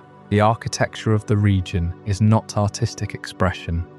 It is a military and political map of the disaster's footprint. Every town on a hill, every city that grew around a stone circle, owes its location to the invisible web of power that was woven by Eternatus thousands of years ago. Architecture and memory. The ancient temples of the global civilization. The ones with the shared blueprint and the silent language, did they stop being built after the darkest day? Did the shared language that united the world shatter into pieces because the central memory of that unity was simply too painful to retain? History became legend. Legend became myth. The truth of Eternatus arriving in a meteor was actively hidden, sealed away in the darkest labs of the Macrocosmos Corporation. The truth was too terrifying for a modern society to bear. But the architecture of the fear remained. The stone circles, the ruins in the desert, the silent letters carved into stone that no one can read anymore.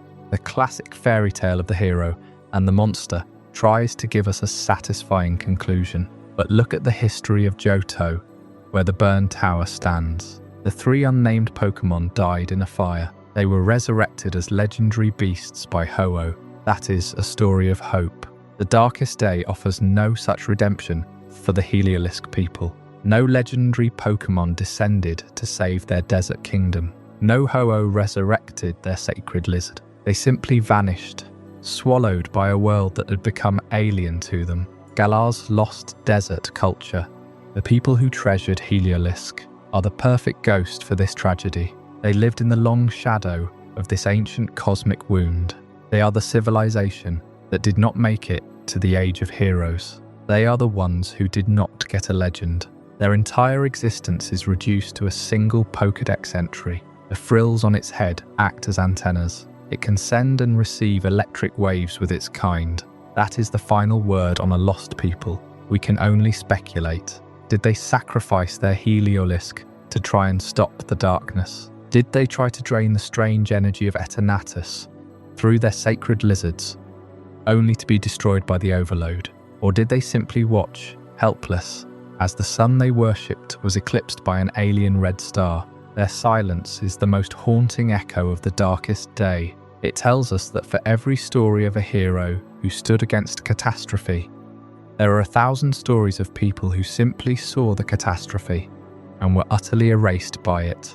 The darkest day, then, is not just a Galar legend. It is a global trauma. It created the power spots, but it also created a void in knowledge, a void in culture. Where the desert culture fell silent, other civilizations felt the tremor. The shared language of the ancient world, the one that built palaces on every continent, began to falter. It grew quiet, It faded into whispers, then into undecipherable script on stone tablets. The next great mystery is not what happened during the disaster, but what happened in the long silence after.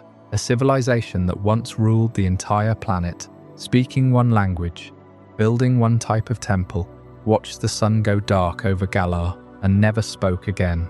Their silence is the loudest message of all. The terror of the darkest day, and the heroes who stood against it, teach us that ancient peoples often define themselves by the disasters they faced. The collapse of a kingdom, the fall of a meteor, but there are other civilizations who define themselves not by what they feared on the ground, but by what they watched in the sky, by the silent objects that moved through the heavens, and by the beings that moved among them.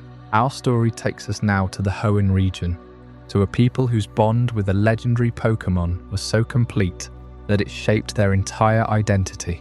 They are the Draconid people, and their civilization was built entirely around their relationship with the dragon that slumbers in the ozone layer, Rayquaza. The height of the Draconid civilization is placed in the same broad ancient era as the founding of the Paldean Empire.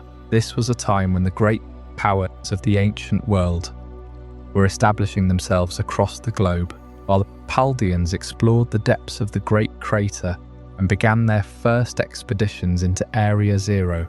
The Draconids chose a different path. They did not seek to expand territory or accumulate wealth. Their ambition was entirely vertical. They looked up, not out. They isolated themselves on a small island off the coast of Hoenn, building a solitary tower that reaches toward the heavens they so revered, a structure we now know as the Sky Pillar.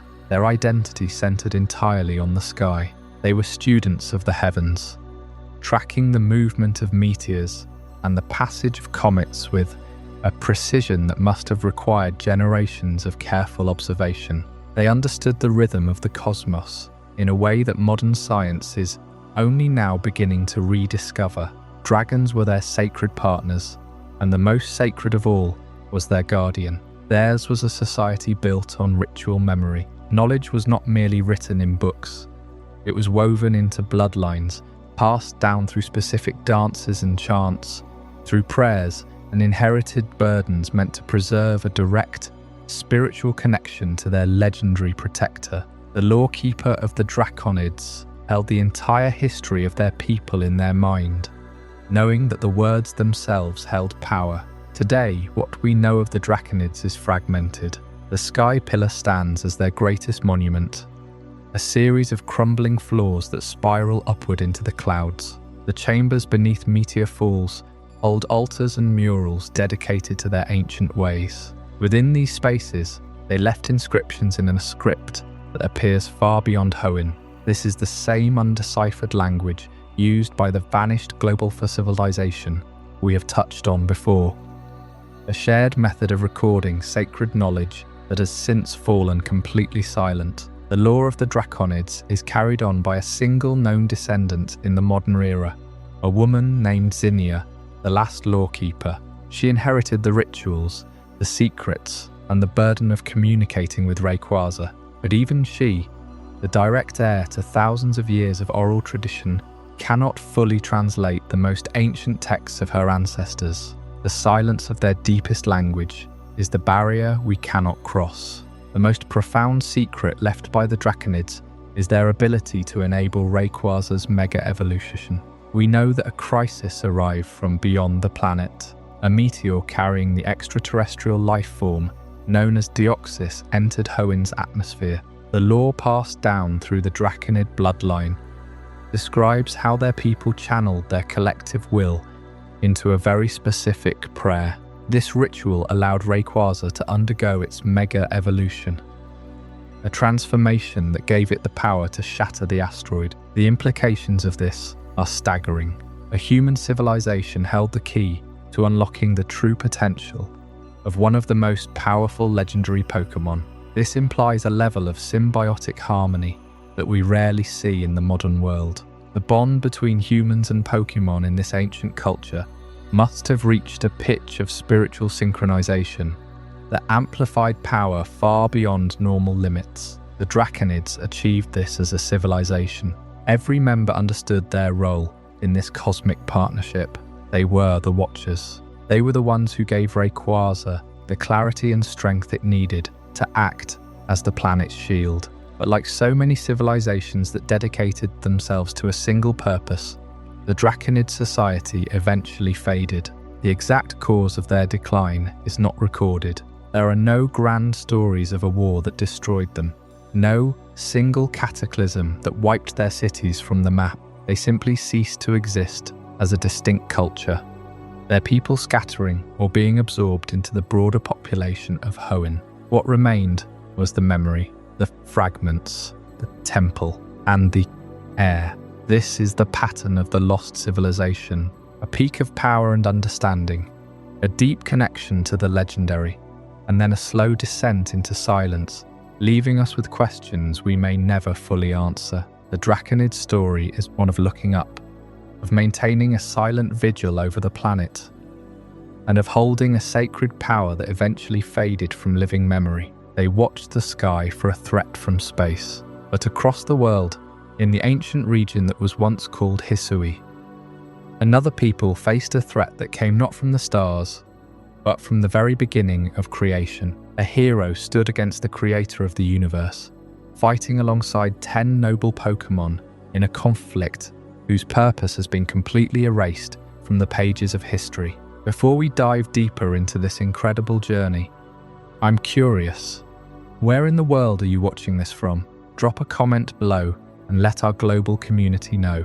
And if you're finding this as mind-blowing as I am, hit that like button to help more people discover this story. The Draconid people of Hoenn did not merely worship Rayquaza from a distance. Their entire civilization was built around an active, dynamic bond with the Sky Dragon. We often reduce ancient relationships with legendary Pokémon to simple reverence, but the Draconids achieved something far more specific. At the height of their civilization, they possessed a tradition that remains one of the most remarkable practices ever recorded in the Pokémon world. A prayer capable of awakening Rayquaza's mega evolution. This was not a simple chant performed for ceremony. It was a direct form of communication that drew on a profound understanding of faith, energy, and the nature of legendary Pokémon themselves. To understand what this prayer represents, we have to look at mega evolution itself. In the modern era, we think of it as a scientific phenomenon, triggered by a keystone and a megastone, driven by the bond between trainer and Pokémon. But Rayquaza's transformation breaks every single one of those rules. It requires no megastone. The catalyst is something entirely different. The Draconids understood this. Their prayers were not supplications in the ordinary sense. They were a means of harmonizing human faith with the cosmic energy that Rayquaza itself commands. When the Draconid people channeled their belief into a single focused request, it aligned with the elemental forces of the sky, and Rayquaza responded by ascending into a higher form. This is a lost science or a lost art that no other civilization has fully replicated. This reveals a crucial distinction between how different eras have approached legendary Pokémon. There are civilizations that sought to capture them, to trap their power inside machines or Pokeballs. The ancient kings of Unova, the empires that built weapons from the life force of Pokémon. The Draconid approach was the opposite. A prayer cannot compel, it can only be answered freely. The Draconids did not command Rayquaza to fight for them. They formed a bond strong enough that Rayquaza chose to answer their call. This is the difference between a weapon and a partnership built on trust. When the Meteor threatened Hoenn, it was not a master ordering a servant into battle. It was a civilization asking for protection, and a legendary Pokémon granting that wish of its own accord. The exact crisis highlights the scale of what was lost. A massive meteor, an extinction-level event, hurtling toward the planet. The Draconids gathered. They performed their sacred ritual, and Rayquaza, though already immensely powerful, required that extra signal, that surge of collective human belief, to push itself into a form capable of destroying the threat. This is a direct link between human action and legendary transformation, a collaboration that blurs the line between faith and energy. But the question that remains open is who exactly possessed this power. Was the ability to call out to Rayquaza reserved for a single bloodline? The role of the Drachnid Lawkeeper, the one who carried the ancestral knowledge, suggests that specific families were entrusted with the deepest secrets of the bond. In the modern era, when the last heir of these lawkeepers, standing before the sky pillar, chanting in an ancient tongue, we are witnessing the echo of this lost civilization. Yet the civilization itself was deeply collective. Their shared language, their temple blueprints, spread across the world, their monuments built in the same style.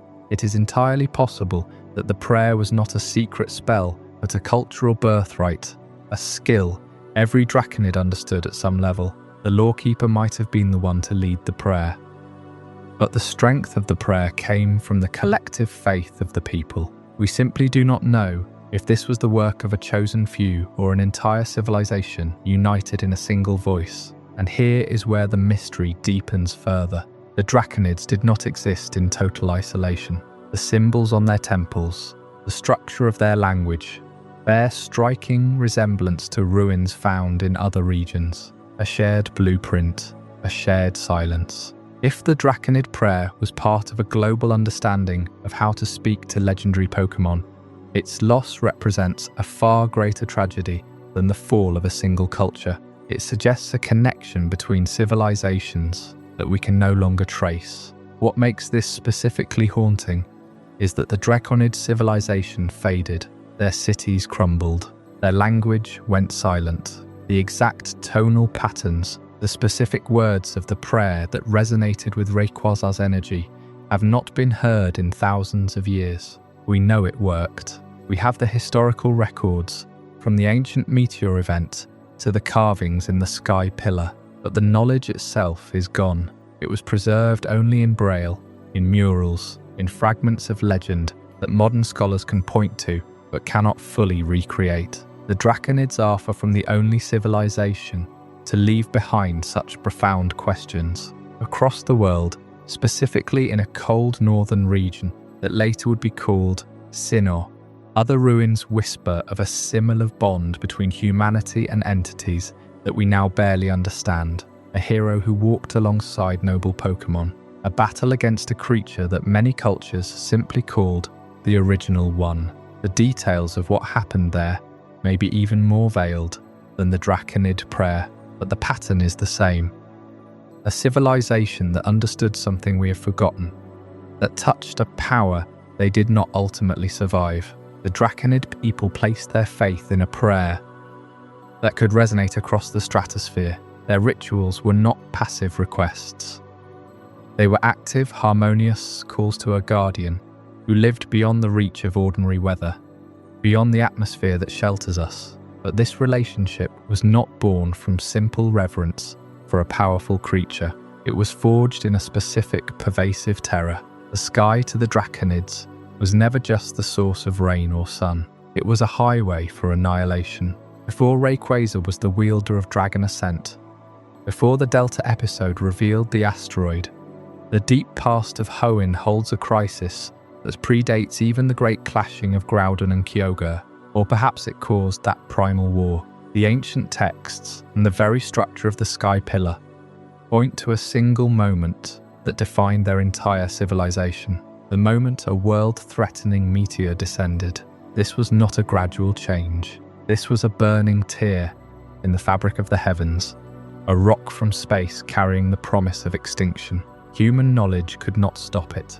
The Draconid people understood their world intimately. They understood their Pokémon, the land, and the sea. But the power required to stop a falling star was beyond the scope of any human technology or any known Pokémon of that era. It required something that had no precedent in their recorded history. It required an answer from the sky to the sky, and that answer was Rayquaza. When human knowledge was not enough, the Dragon of the Sky rose to meet the threat. This was not a simple intervention. It was a direct confrontation at the very edge of the atmosphere, a collision of cosmic forces. The fear of the heavens, the terror of a random and unpredictable death from above, was transformed in a single, awe-inspiring event. The destroyer from space was met by the protector in the ozone layer. Catastrophe became ritual. The event was so profound, so singularly world-saving, that the Draconids did not merely worship Rayquaza as a deity. They structured their entire society around remembering that moment, preparing for its return. The ritualistic prayers for mega evolution were not just a request for power, they were a reenactment of that first offense. The green orb, the multiple meteorites scattered across the region. These artifacts and locations are steeped in the legacy of an apocalypse that was narrowly avoided, and it raises a profound question, one that echoes across the other lost civilizations we have been tracing. Did the Draconids preserve an older, global memory of disasters falling from space? Consider the scale of the threat. A meteor does not discriminate between Unova and Hoenn, Galar and Paldea.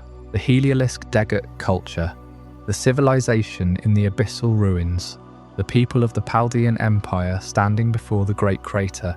Every ancient society on the planet exists under the same vulnerable sky. The Volcarona civilization was destroyed from within. The darkest day was a foreign entity falling from the cosmos. The very formation of the Paldea crater is a mystery of cosmic scale. The Draconids might have been the keepers of a tradition that all ancient peoples once shared, the memory that the greatest threats did not come from territorial conflict or internal collapse. They came from above.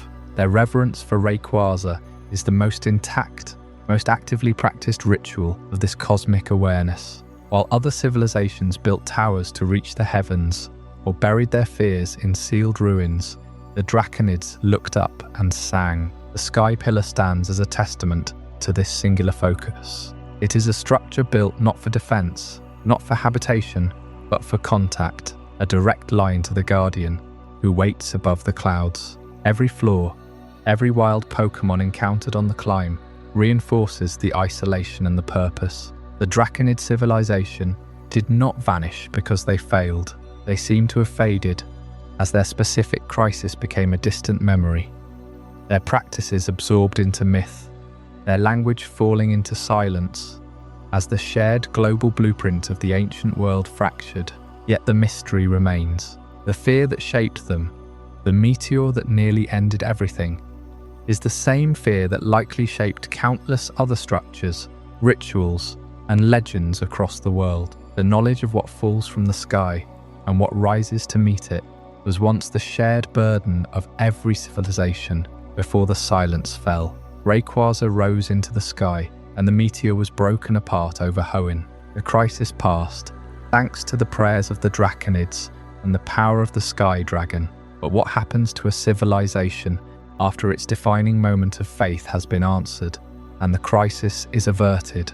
The Draconids didn't simply vanish overnight, but their voice, their living, spoken voice, slowly fell silent. What they left behind is a testament to their brilliance, and perhaps a warning, a language carved in stone, waiting to be decoded by the curious. Across the Hoenn region, modern explorers encounter sealed chambers, granite cave, the desert ruins, island cave, ancient tomb, and the very top of the Sky Pillar. Within these dark and silent places, the walls are etched with patterns of raised dots. It is a script familiar to the modern world of the explorers themselves, though not as a spoken language. It is Braille, a tactile alphabet designed for reading by touch. To find it in these ancient structures is deeply jarring.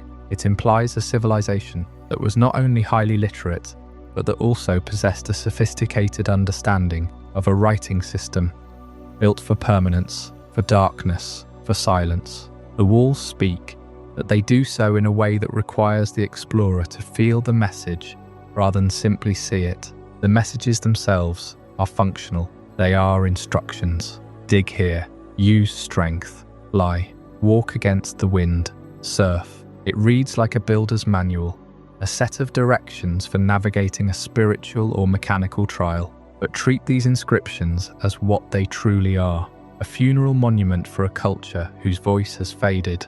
The words don't say we were here. or we believed in this. They say to reach what we have hidden, you must do this. The act of solving the puzzle is the act of communing with the dead. The explorer is performing the ritual exactly as the ancient people did. Yet, the meaning of the ritual, the context of the civilization, is completely gone. The culture that could read this fluently, that saw the dots as easily as our own alphabet, doesn't exist anymore. Only the instruction manual for their deepest secrets remains. And those secrets are tied directly to legendary Pokémon. The Braille chambers in Hoenn are the key to finding Regirock, Regis and Registeel.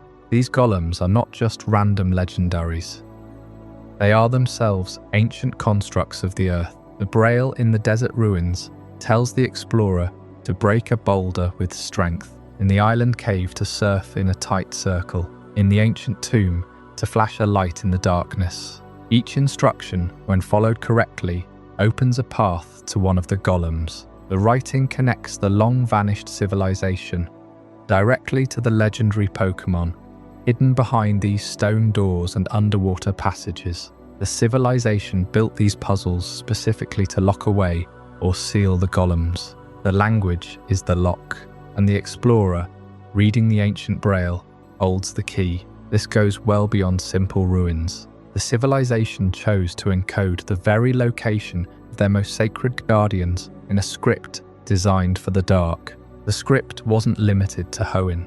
Far away, in the snow-covered mountains of Sinnoh, an identical pattern of Braille stands at the entrance of a sealed temple. Inside lies Regigus, the master of the three golems. This proves the civilization was not isolated to one region alone. It was a global network of belief, of power, and of silence. The same script, the same instructions, the same hidden legendaries. There was a hand guiding this, a civilization that spanned the entire Pokémon world. This brings us back to the Draconids, the people we have been following, the ones who prayed to Rayquaza to stop the Meteor.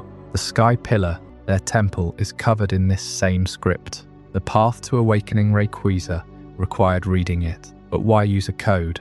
Why not simply write the legends in plain text? Perhaps the Draconids guarded knowledge they deemed too dangerous, too sacred, or too painful to state plainly. The knowledge of mega evolution, the knowledge of how to call upon a cosmic entity like Rayquaza, the knowledge that a meteor was coming.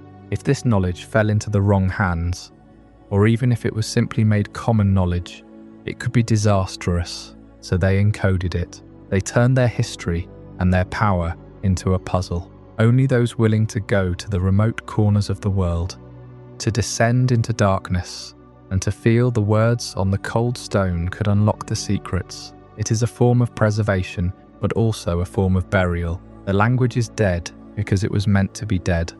A silent echo of a civilization that decided its greatest truths should be earned through discovery, not inherited through text. This same pattern of deliberate silence and encoded knowledge appears elsewhere, in places far from the skies of Hoenn.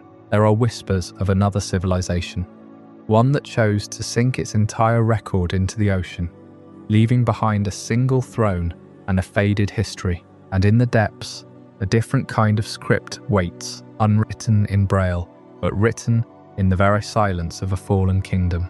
The Braille texts in Hoenn, not the only stones that speak in that ancient tongue. If you stand in the sealed chamber and attempt to read the walls, you are tracing a message that was designed to be understood far beyond the borders of a single island. The same precise geometric patterns, the same undeciphered script, the same method of stacking and sealing stone appears again and again across the world. In the ruins of Alph in Johto, in the Solacean ruins of Sinnoh, in the chambers of the Regi, and deep beneath the waves off the coast of Unova, in the abyssal ruins. The Draconids built Sky Pillar and their sealed chambers according to a master blueprint that was not entirely their own. Compare the Draconid constructions directly with the abyssal ruins. The grammar of the architecture is identical, the way the walls are braced, the specific use of empty space and sealed passage, the reliance on a shared script that no modern civilization can speak fluently. This is not a case of two distant cultures independently arriving at the same design. This is direct inheritance from a single source. The Draconids were not the authors of this architectural language. They were its students. They maintained the tradition, but the original curriculum was written by a civilization that long predates them. This forces us to explore a startling possibility. What if every regional ancient culture we study, the Draconids, the builders of the Bell Tower, the ancient people of Hisui, the founders of the Paldean Empire, were not the first powers, or if they were all inheritors of a much older planetary culture, a civilization that rose in absolute unity, ruled the entire landmass of the Pokémon world, spoke one language, built one style of temple, and then vanished completely, leaving no record of a single war that destroyed them all at once. The Braille is not a regional dialect. It is the fossilized voice of a global government. So we have to ask the quiet question directly. Who were the Draconids in relation to this lost original civilization? Were they its direct descendants, a bloodline that carried the old authority into a new era, isolated on the tip of Hoenn? Were they appointed as guardians, a priesthood assigned to protect the shrine of Rayquaza when the global system collapsed, holding their post for thousands of years? Or were they the distant survivors of a planetary extinction event, a remnant that clung to one single piece of ancient power while every other piece of knowledge slipped into the silence of time? The Braille cannot tell us which of these is true, but the architecture itself gives us the question. The repeated architecture is not a coincidence. It is a map. It draws a line from Hoenn to Unova, from Sinnoh to Johto, from the depths of the ocean to the summit of the sky. It points toward a specific moment in deep history when the whole world was connected by a single culture, a forgotten age of connection. The temples are not isolated objects. They are nodes in a network. The sky pillar in Hoenn, the bell tower in Johto, the spear pillar in Sinnoh, the abyssal ruins in Unova. Every one of them was built from the same set of instructions. The map does not show borders. It shows relationship. It proves that the ancient people of Hoenn knew the ancient people of Sinnoh, that the keepers of the unknown in Johto were in contact with the students of the Draconid prayers. If the shared blueprint is a map, it must have a heart, a capital, a place where the single ruler of this global civilization once sat.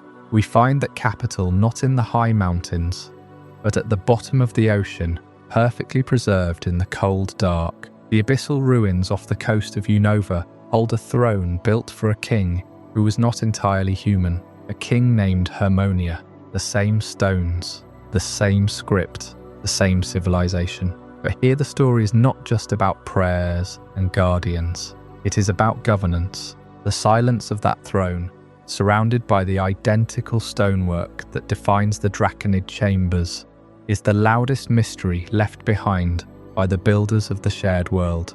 The global culture that left identical temples and a silent language across the entire planet represents the ultimate closed door of the ancient world.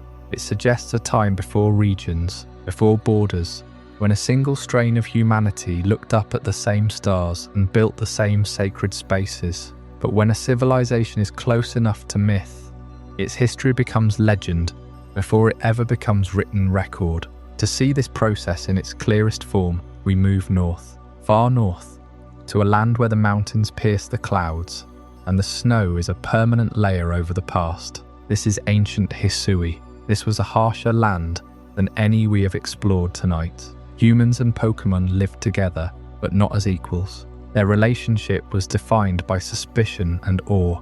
The Pokémon of Hisui were wild, powerful, and often dangerous. The land itself was alive with spirits. The people who survived here did so through a deep spiritual understanding of the world. They organized themselves into clans, the Diamond Clan and the Pearl Clan.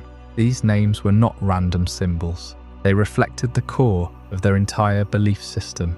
They built their entire worldview around the fundamental forces of time and space. They knew the land through its sacred places, the three lakes where Azov, Uxie and Mesprit slumbered, holding the essence of the human spirit, the caverns deep within Mount Coronet, where the very fabric of reality seemed to hum and vibrate. The spear pillar at the summit of the mountain, a place where the boundary between the mortal world and the divine was so thin it barely existed, and they understood power through the noble Pokémon. These were specific individuals blessed by Lord Sinnoh himself.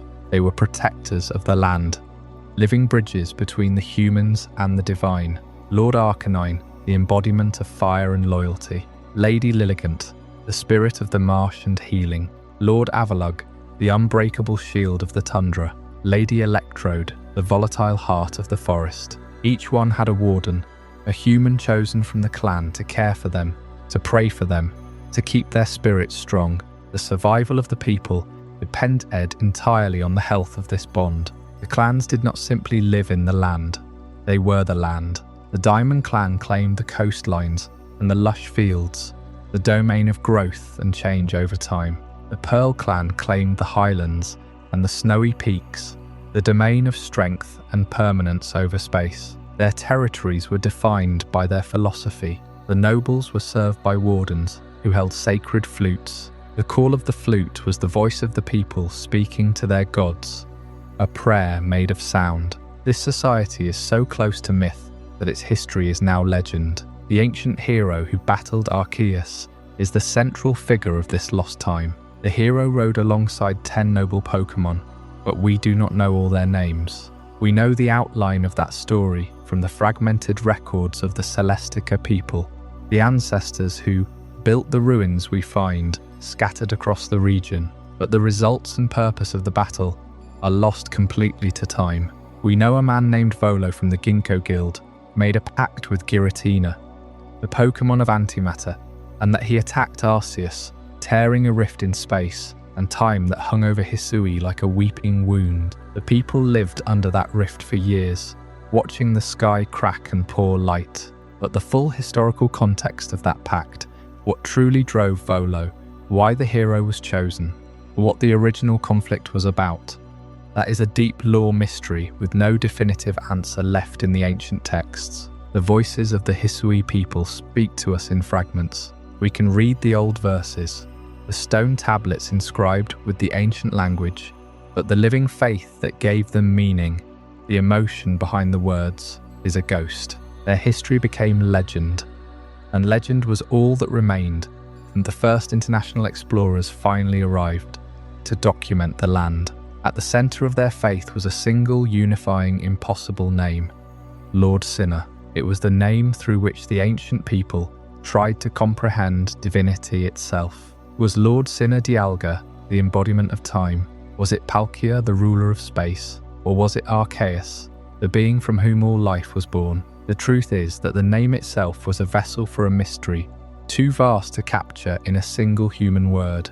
The Diamond Clan believed in a deity that ruled over time, because they saw the world as a flowing river of moments, destined and predictable. The Pearl Clan believed in a deity that ruled over space, because they saw the world as an infinite canvas of possibilities waiting to be filled. They were both right. They were both looking at the same divine truth through deeply different lenses. The name Lord Sinnoh was their truest expression of humility, an admission that the Creator was too big for a single name, that their two clans would always see the truth from opposite sides of the mountain. This theological split is the foundation of the entire Hisui mystery. Their history became legend, and their legend faded into the written records of a modern region.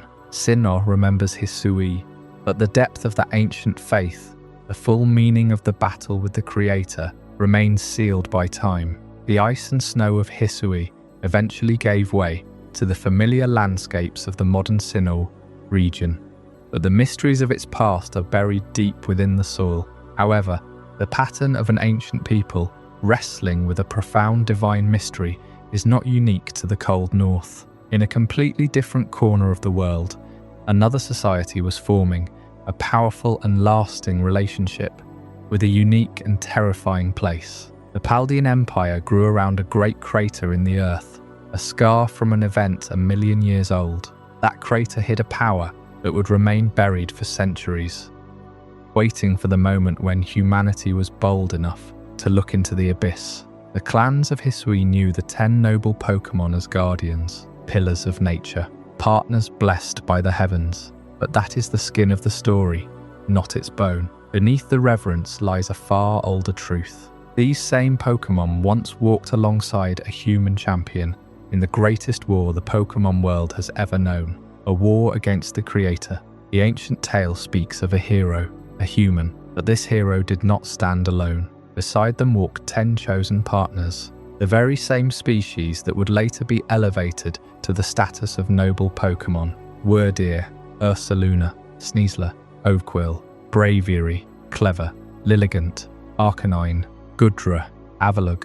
These 10, alongside their human companion, confronted the alpha Pokémon itself, the original one, Arceus. This was not a misunderstanding. This was not a ritual. This was a battle. Humans and blessed Pokémon, standing shoulder to shoulder, facing a being of such immense power that the very concept of fighting it seems beyond absurd. It speaks to a scale of conflict we can barely comprehend, a crisis so profound that the only solution was to challenge the creator of the Sinnoh region itself. And here is where the history collapses into shadow. We know the battle happened. The plaques, the murals, the very lineage of the nobles implies this shared struggle. But the hero's name, lost. Their motive, a complete void in the historical record. Their final outcome, did they succeed? Did they fail? Did they bargain? Was there a betrayal? We do not know. All we have is the unsettling echo of the event itself. This silence is the loudest part of the mystery. Every myth of a hero fighting a god comes with a reason. A titan must be overthrown. A demon must be sealed. A great flood must be stopped. But here there is no reason given, which forces the question that haunts this entire ancient history.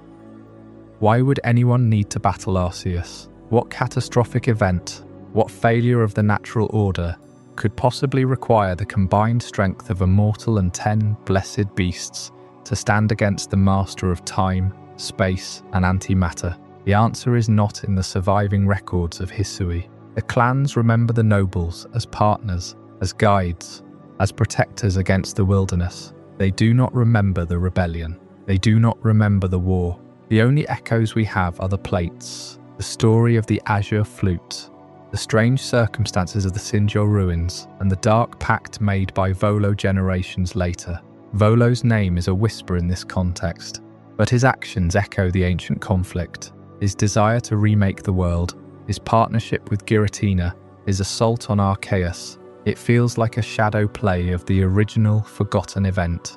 It suggests the legend was not fully lost, just buried, waiting for history to repeat itself in a different form. And fragments are all we have of the other lost civilizations that crumbled across this world. Their reasons for falling sealed away just as tightly as the hero's motivations. The pattern repeats, the silence deepens, and we are left with the ruins, the carved stones, and the unanswered questions that sit at the heart of every ancient mystery we have ever tried to solve. Perhaps that is the real legacy of Hisui, not a clean history of gods and faithful servants.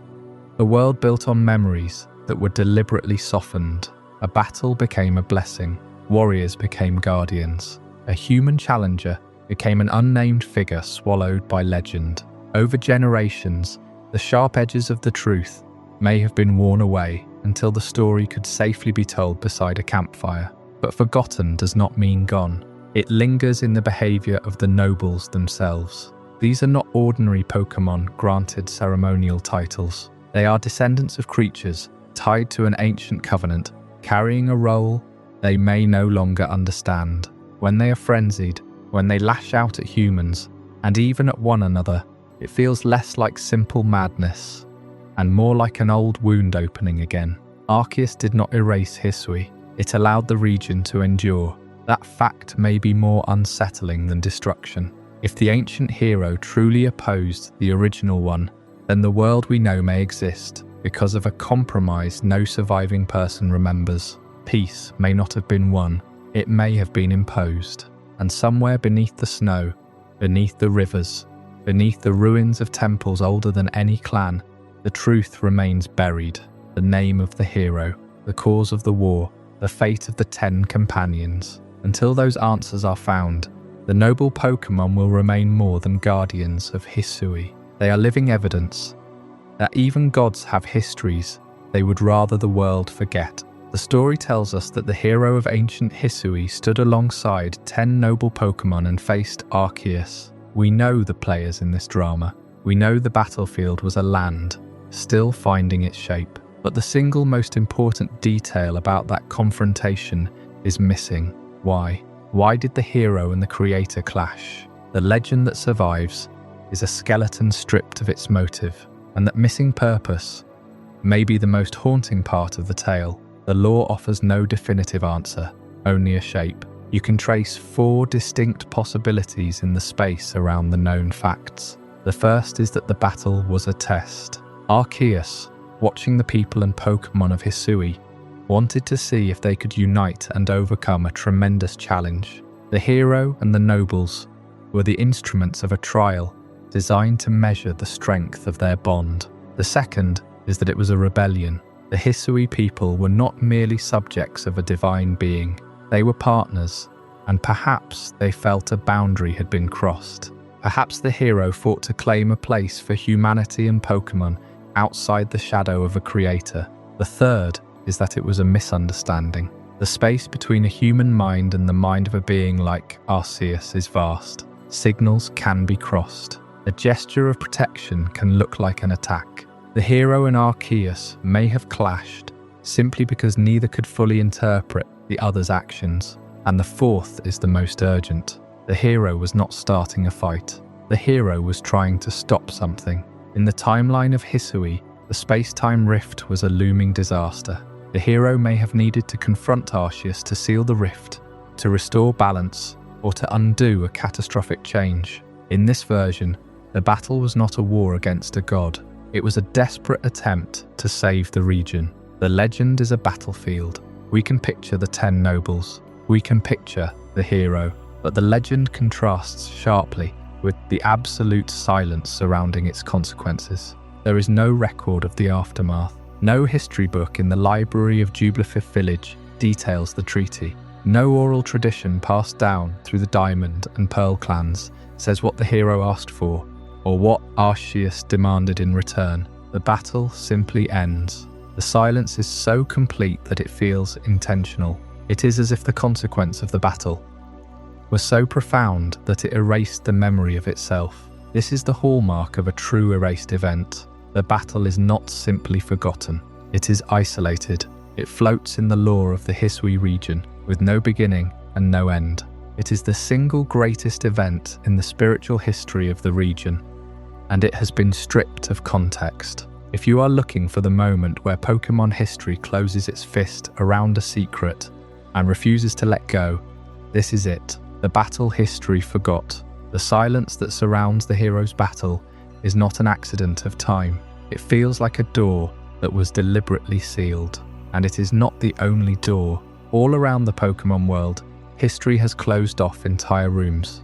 The same absence that haunts the slopes of Mount Coronet haunts the stone corridors of the abyssal ruins, the desert dunes of Galar, the sealed chambers of Hoenn. These are not separate mysteries. They are fragments of a much larger silence. And the question they all ask is the same one that lingers after the story of the hero of Hisui. What were they trying to protect?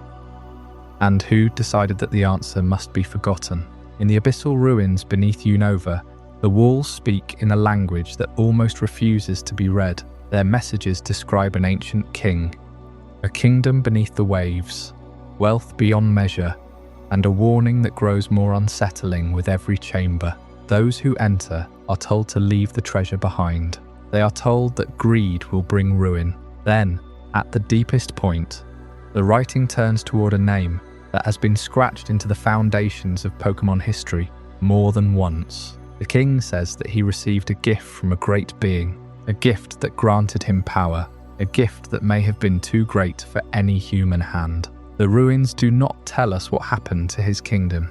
They do not explain why its people vanished beneath the sea. They do not say whether the gift was a blessing, a weapon, or a warning. They leave behind only stone, silence, and the suggestion that someone once reached beyond the limits of the world and paid for it. In Hoenn, the pattern appears again. The sealed chamber does not feel like a tomb. It feels like a lock.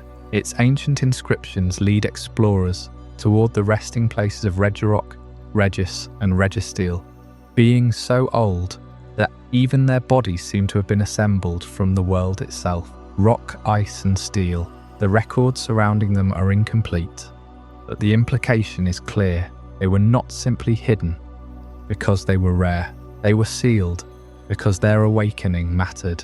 And then there is Regigigas, the colossal ruler said to have pulled continents into place. Whether that story is literal or symbolic, it preserves the memory of a Pokémon tied to the physical arrangement of the planet. A being capable of moving land cannot be treated as an ordinary creature, so it was placed in sleep, guarded by smaller giants, and removed from the easy reach of human history. Galar offers another buried warning. Beneath its fields and cities lies a past, shaped by a disaster called the Darkest Day. The region remembers the heroes who stopped it.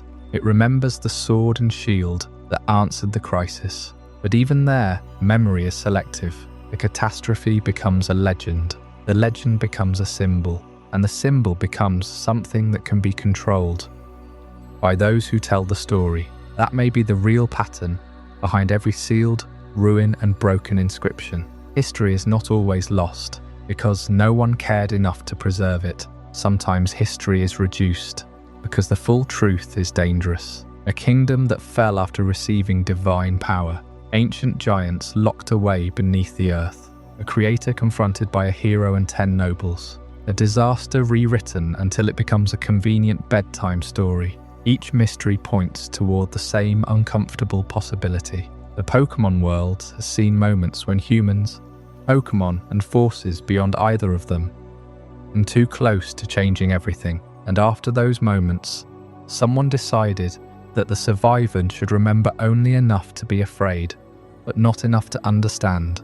The previous chapter left us standing at the edge of a battle we can never fully witness. The hero of Hisui, the 10 noble Pokémon, the confrontation with Arceus itself, the outcome, the purpose, the reason for that battle has been sealed away by time.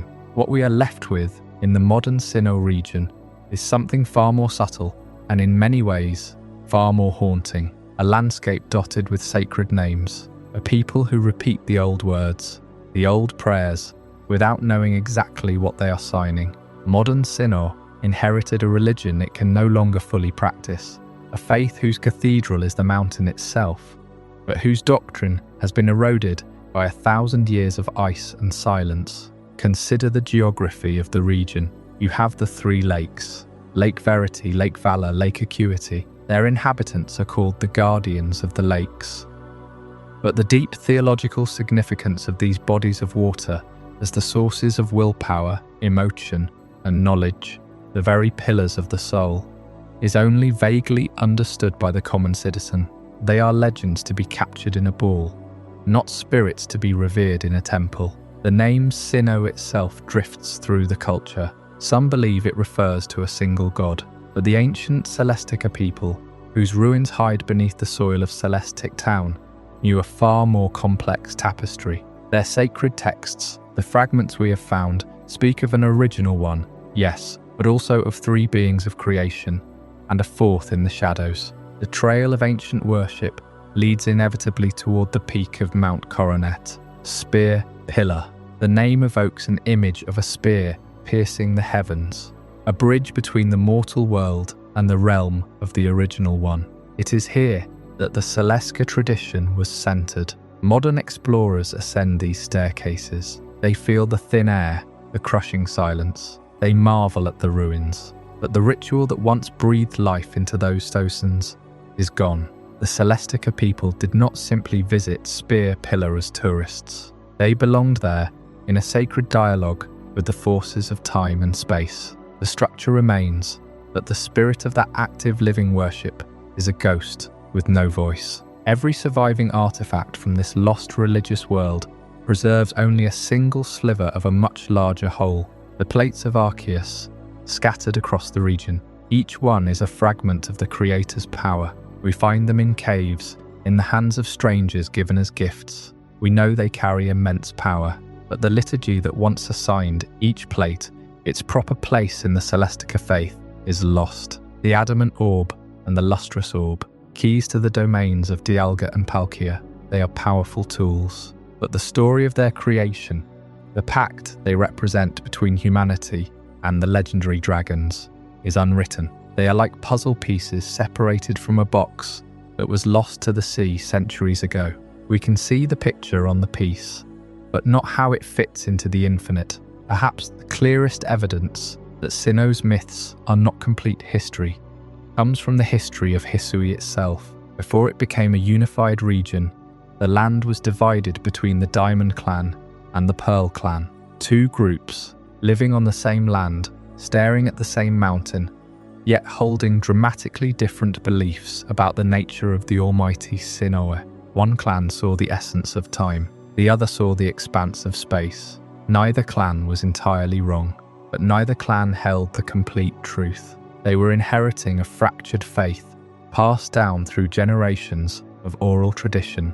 They had the names Sinnoh, Dialga, Palkia, but the older truth that united these concepts had already shattered into pieces. By the time modern civilization settled over the land, even the clan traditions were buried. They became folk tales, myths, playground stories. This is why Sinnoh feels so hollow in the context of its own deepest mysteries. When a character like Cyrus stands at Spear Pillar, wielding the red chain, he is not continuing a faith. He is exploiting a forgotten mechanism. He has access to the relics of an ancient religion, the hardware, but the spiritual operating system is long gone. He has no context for the worship, only the lust for control. The world of Sinnoh, for all its proud proclamations of sacred legends, is walking through a graveyard of broken stones and half-remembered names. The ruins are not a library, they are a tombstone. They mark the spot where a profound and vibrant understanding of the world, a true religion of the cosmos, once stood. The shape of the vessel, but the water within has long since evaporated. The shrines remain. The names are still spoken. The sacred ground of Spear Pillar is still touched by the light of the dragons at dawn. But the soul that once filled those spaces, the understanding of the Celestica tradition, that is what has truly been lost. We are left looking at a temple whose worshippers have vanished, leaving only the stones and the faintest shadow of their belief. And this loss is not unique to Sinnoh. Across the world, similar fragments emerge from structures that should not share a design language, from myths that mirror each other without known contact. A shared language, a shared blueprint for these temples, a shared history. It waits beneath the surface of every region, as silent and patient as the ruins beneath Sinnoh's snow. The ruins beneath Sinnoh's myths are filled with the quiet echoes of a people who walked between mountains and shrines, who named the space-time Pokémon, and who left behind plates of dust that told a fragmented story. But every fragment attracts a reader, and the reader who deciphered the deepest layer of those ruins was not a clan member, not a warden of a noble Pokémon. He was a merchant who appeared in Jubilife Village with a friendly smile and an endless curiosity. His name was Volo, and his devotion to the complete picture of history was absolute. It was dangerous. It was a devotion that would tear open the sky over Hisui. Volo presented himself as a travelling trader with a keen interest in old tales. He was in fact a scholar possessed by the oldest legends of the land. He had pieced together the story of the original one, of Arceus, with a clarity that even the most devout clan members lacked. He knew about the plates. He knew about the creation trio, and he knew that the story did not end with worship. He believed the story ended in a confrontation. Volo wanted to meet the god of Hisui face to face, not to bow, to demand. He wanted a new world, a perfect one, and he was willing to destroy the old one to get it. To challenge Arceus, Volo needed a power that existed outside the normal rules of this world. He found it in the Distortion World, the home of the banished Pokémon, Giratina. The ancient people had sealed away this entity, or it had been cast out by Arceus, during the creation of the universe. Volo did not see Giratina as a monster. He saw it as a living key, a force of rejection. He made a pact with the Pokémon that was denied a place in the universe Arceus built. He armed himself with its raw antimatter energy and gathered the plates that held the essence of every type. His plan was not a simple battle. It was an attempt to summon Arceus through a rupture in time and space. A wound in reality large enough to force the creator to appear. He would use the very fabric of the universe as a summoning circle, and Giratina was the blade that would cut it open.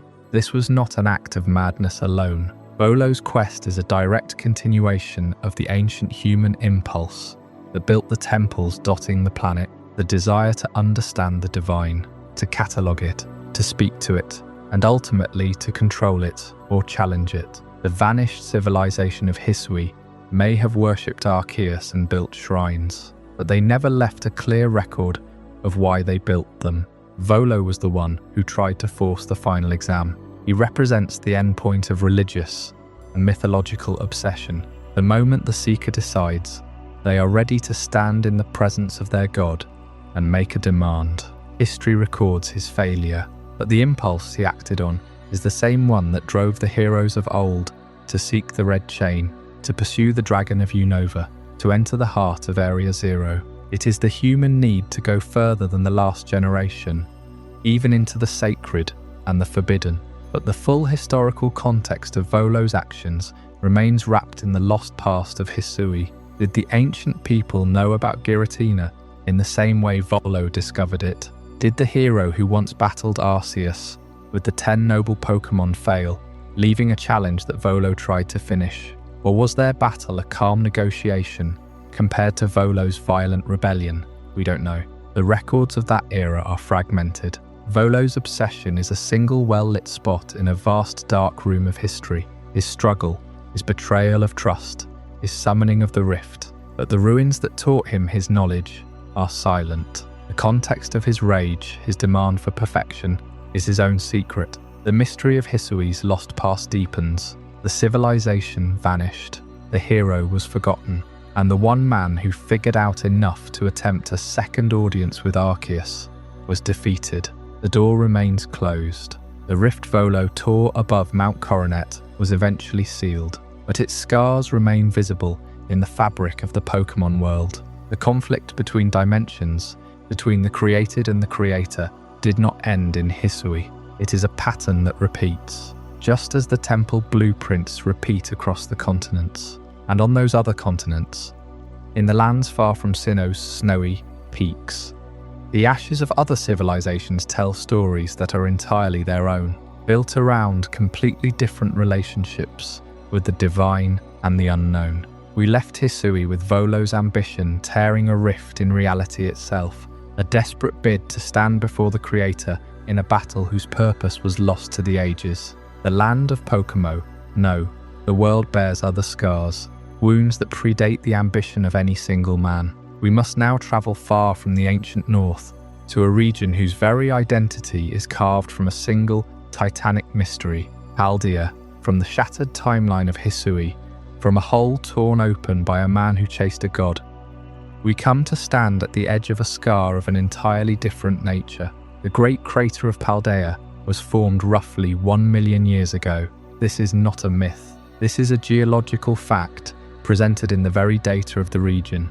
An event completely unknown to history, carved out a perfect chasm in the center of the continent, a hole so deep that the weather patterns of the entire region revolve around it. Clouds gather at its rim, feeding the forests below in a cycle that has repeated for 1 million years. This is Area Zero, and within this crater, the rules of the world, as we understand them, seem to break down. Time, space, and the very energy of life behave in unpredictable ways. The ecosystem that thrives in the depths is a mix of species from every era, as if time itself has been scrambled. Crystals sprout from the ground and from the bodies of Pokémon, glowing with a phenomenal power that allows creatures to change their fundamental nature.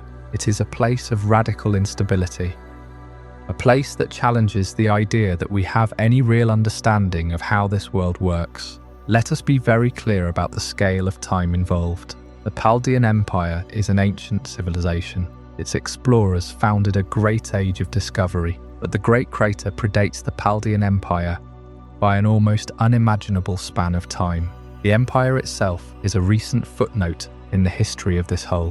When the Empire's first ships arrived on the shores of Paldea, this crater had already been sitting here for 999,900 years, indifferent and silent.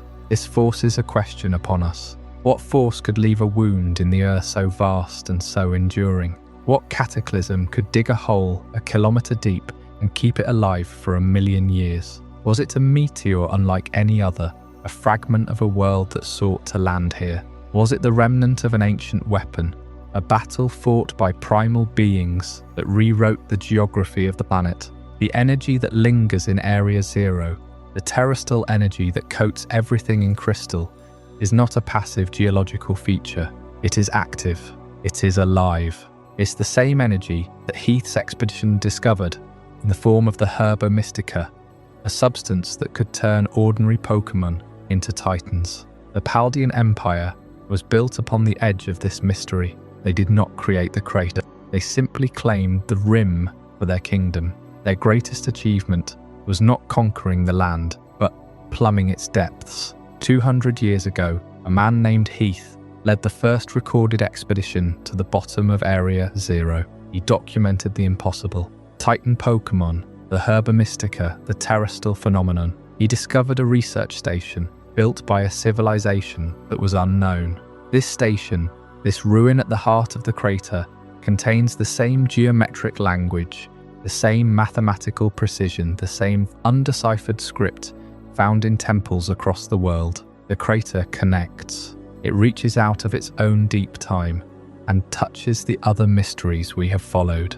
The Draconid people, the mysterious global civilization, the silence of the dead empires. This wound in the earth might just be the key that unlocks the origin of it all, because beneath the crystal forests and impossible wildlife lies a structure that should not exist. Not merely a ruin, but a machine. At the lowest point of Area Zero, hidden beyond the research stations built in the modern age, stands a device capable of drawing Pokémon from other points in time, or perhaps from other worlds entirely. The professors who studied it called it a time machine, but that name may be far too simple for what it truly does. The creatures brought through its gates are known as paradox Pokémon. Some resemble savage ancestors from a distant past. Others appear as mechanical descendants from a future that has not yet happened, yet they do not behave like ordinary fossils revived by science, nor like inventions assembled in a laboratory. They are living contradictions. They carry familiar shapes, familiar instincts, and familiar names, but altered by forces beyond natural evolution. And there is one detail we cannot ignore. The machine did not create the power it used. It was built around the crystals, around the immense terastal presence, already waiting in the depths. Whatever formed the great crater left behind an energy source so profound that modern science could only harness a fraction of it. The machine was not the beginning of the mystery. It was another civilization, another generation, looking into the abyss and attempting to use what it found there. I hope you're as amazed by this as I am. If you want to stay updated on more content like this, make sure to subscribe and join our community of curious minds. Trust me, what's coming next will challenge everything you thought you knew. The land of Paldea is defined by its center, a wound in the earth 1,000,000 years old, a scar so deep that the ancient world simply could not mend it. But long before the modern Paldean region, before the Academy and the League and the bustling cities, there was an empire, an ancient empire that built its entire ambition around a place humans could barely approach. This was the Paldean Empire. Its golden age rose in parallel with the prominence of another ancient society, separated by a vast ocean, the Draconid people of Hoenn. While the Draconids devoted themselves to Rayquaza in the skies above Sotopolis, channeling their faith and their very souls into the power of mega-evolution, the Paldean Empire fixed its gaze entirely on the depths, into the earth. into the stationary storm of the crater. Historians mark their rise to power around the same incredible era, an era when the world was younger and far less charted, an era of bold kings and queens who looked at the single greatest mystery on their continent and decided that they would be the ones to finally, completely understand it. The Paldean Empire became world famous for its great age of exploration. Its ships did not just cross seas, they crossed thresholds of fear and faith. The rulers of old Paldea funded expedition after expedition, pushing far beyond the known boundaries of the world they inhabited. They sought resources, they sought knowledge, they sought allies and trade partners. But above all else, they sought the ultimate prize, a true, tangible understanding of what lived at the bottom of the great crater of Paldea. This deep, driving desire to explore was not merely a matter of curiosity, it was a national identity, an identity forged wholesale in the shadow of the unknown. The Paldean Empire was built on the fundamental idea that no boundary could hold it, that no secret was safe from its scholars and its adventurers. They mapped the entire region with impressive detail. They charted every inch of the coastline. They established trade routes that spanned the known oceans. But the very center of their empire, the heart of their entire territory, that remained a blank, terrifying space on their most detailed maps. And here is the profound irony: at the very center of the Paldean Empire's long history, an empire of explorers, an entire civilization completely defined by its will to push beyond every single boundary. And they stood, for generation after generation, just beside a place humans could barely enter. The great crater of Paldea was right there, not across a dangerous ocean, not hidden behind a treacherous mountain range. It was in the absolute middle of their own claimed land. The very heart of their territory held a domain that their armies could not occupy, their ships could not sail, and their finest scholars could not explain.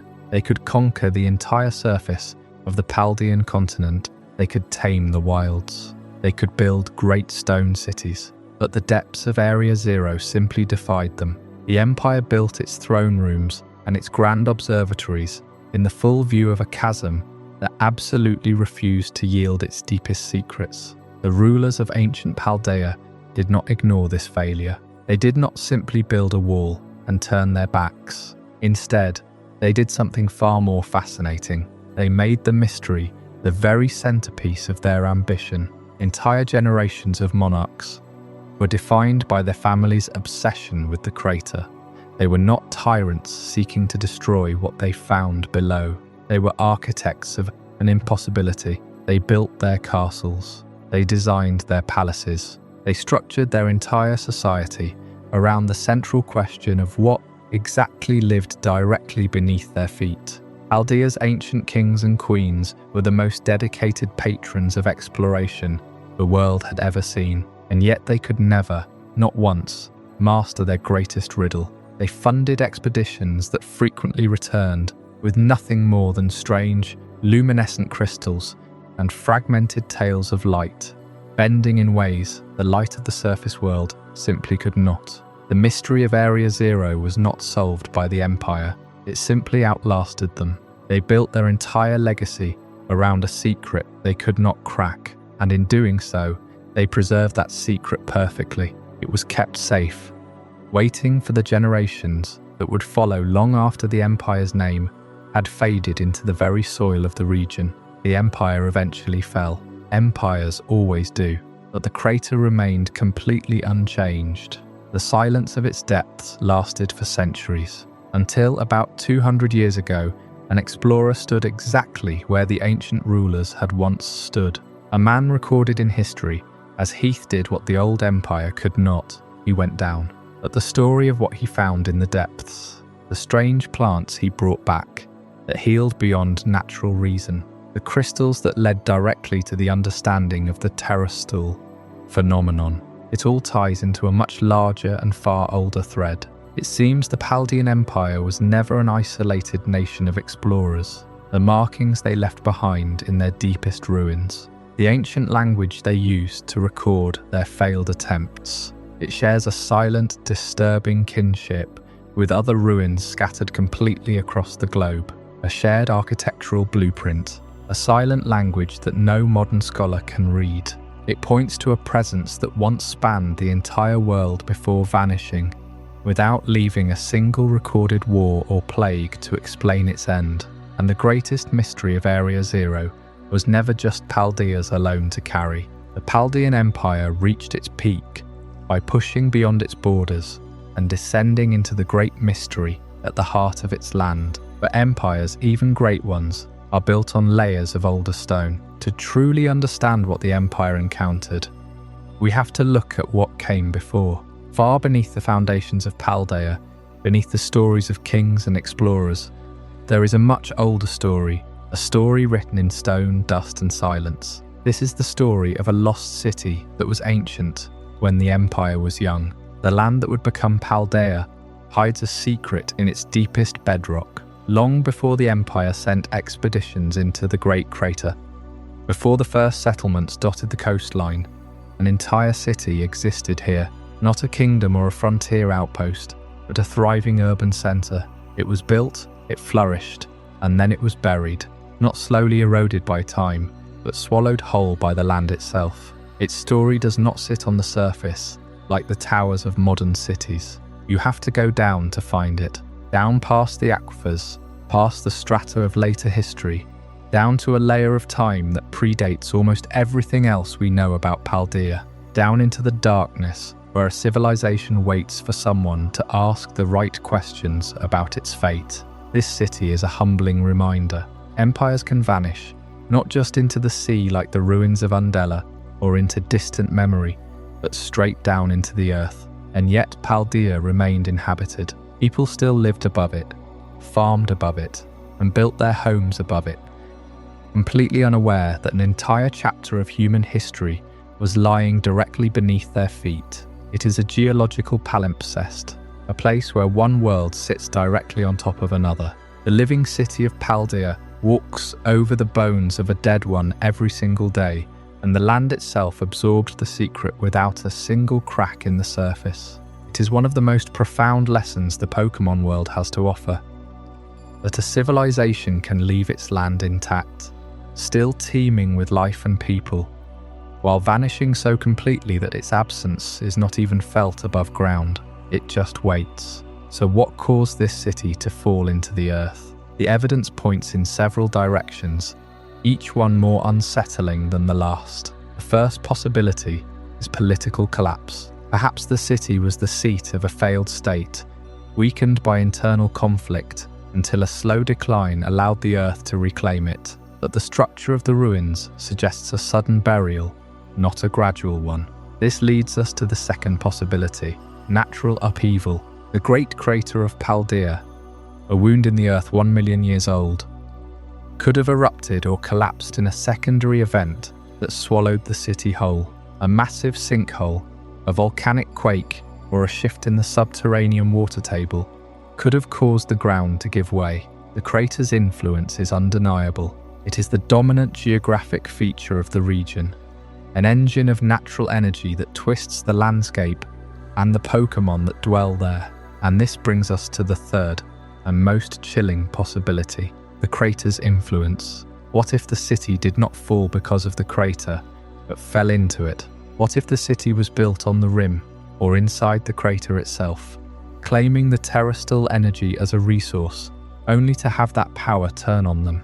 The Terastal phenomenon is not passive, it transforms, it crystallizes. What if the civilization tried to harness the energy of Area Zero, and in doing so, caused an event that buried their entire society beneath a cascade of crystalline energy and stone? The ancient Braille messages across the world speak of silence, of a shared voice that went quiet. If the Paldean lost city was a major hub of that global civilization, its fall would have been the most violent silencing of them all. Look at the pattern. The abyssal ruins sank silently into the ocean. The desert culture of the Heliolisk vanished into the sands. The Draconids left behind a palace and a language no one can read.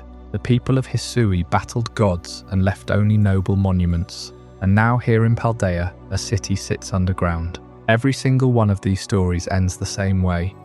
The infrastructure remains, but the explanation is gone. We have the ruins, but not the reasons. The Paldean lost city fits perfectly into this wider tapestry of disappearance. It is another piece of the same puzzle. They all had technology, beliefs, and power. They all touched something beyond the mundane, and they all fell, taking their secrets with them. When a city is buried this deep, the only way to reach its stories is through the fragments it left behind. Fragments of pottery, fragments of architecture, and most importantly, fragments of its language.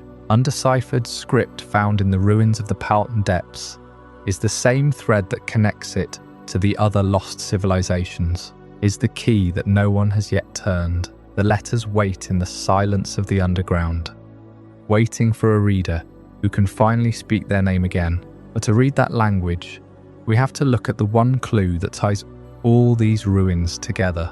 A clue hidden in plain sight, written across the walls of the past, in a script that no one living can fully translate. The lost city beneath Paldea's soil is a quiet testament to how empires bury themselves. Their stones sink, their temples collapse, their names slip from memory. But the great crater did not stay buried.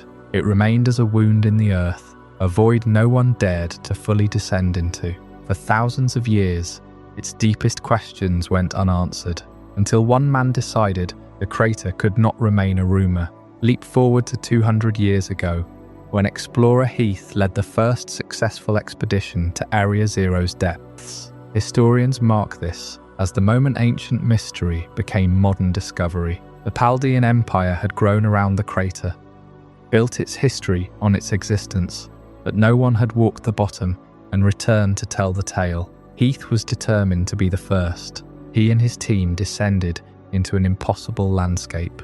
The environment defied everything they knew about the natural world. Strange Pokémon lived in layers that mimicked every climate on the continent, stacked one upon the other within the crater's walls. Heath documented creatures that seemed to warp the space around them, that shimmered with a crystalline energy no one in the modern world had ever witnessed. It was in this deep sanctuary that he encountered the remarkable Herba Mystica. These plants, glowing with an ancient vitality, held the power to drive Pokémon into a state of immense size and strength. They became what we know as Titan Pokémon. The expedition had stumbled onto the source of a phenomenon that would later be called Terastal. It was a turning point. The ancient power of the crater finally had a name. It had a shape. When Heath returned to the surface and wrote his account, the world did not simply accept it. The book he published was met with immediate doubt. Scholars debated whether his descriptions of the landscape were exaggerated. The Titan Pokémon he described seemed too fantastical. The Herba Mystica was dismissed as a botanical legend.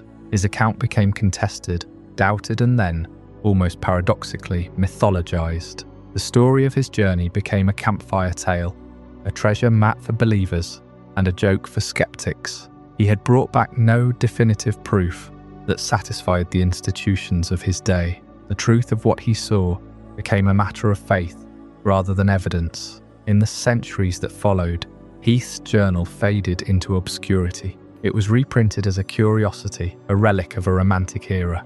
But the truth is that Heath was right. The expedition that happened 200 years ago was the key. The Terastal energy he witnessed, the Herba Mystica described in his pages, these were not fictions. They were the fingerprints of a power that predated even the Paldean Empire.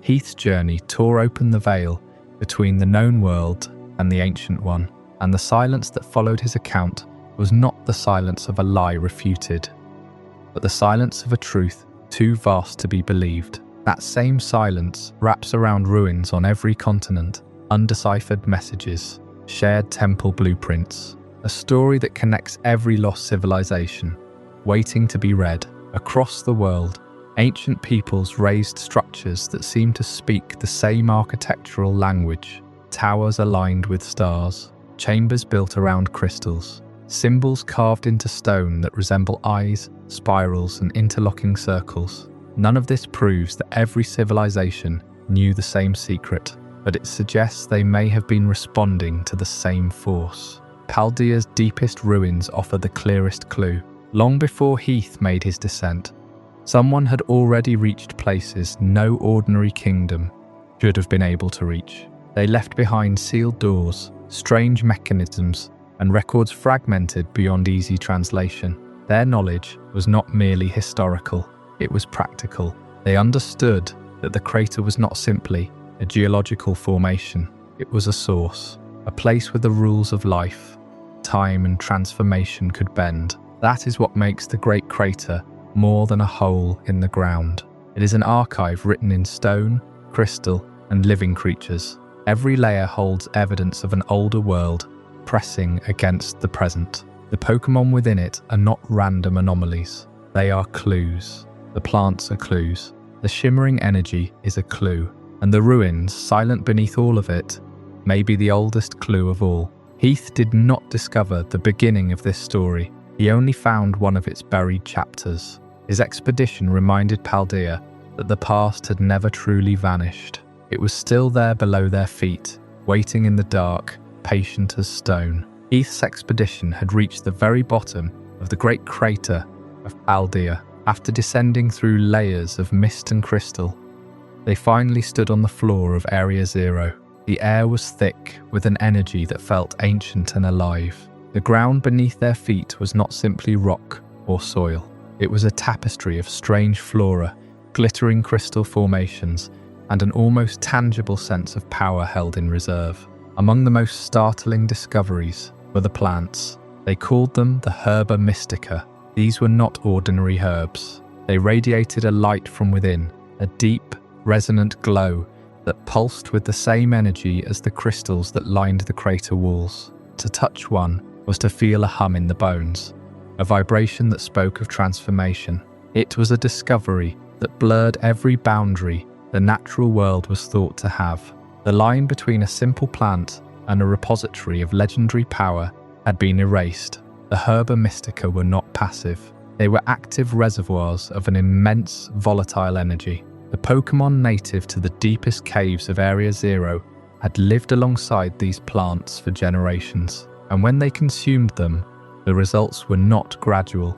They were instantaneous and staggering. An ordinary Clorf, a creature known for its stubborn grip and rocky shell, would swell in size. Its limbs would thicken.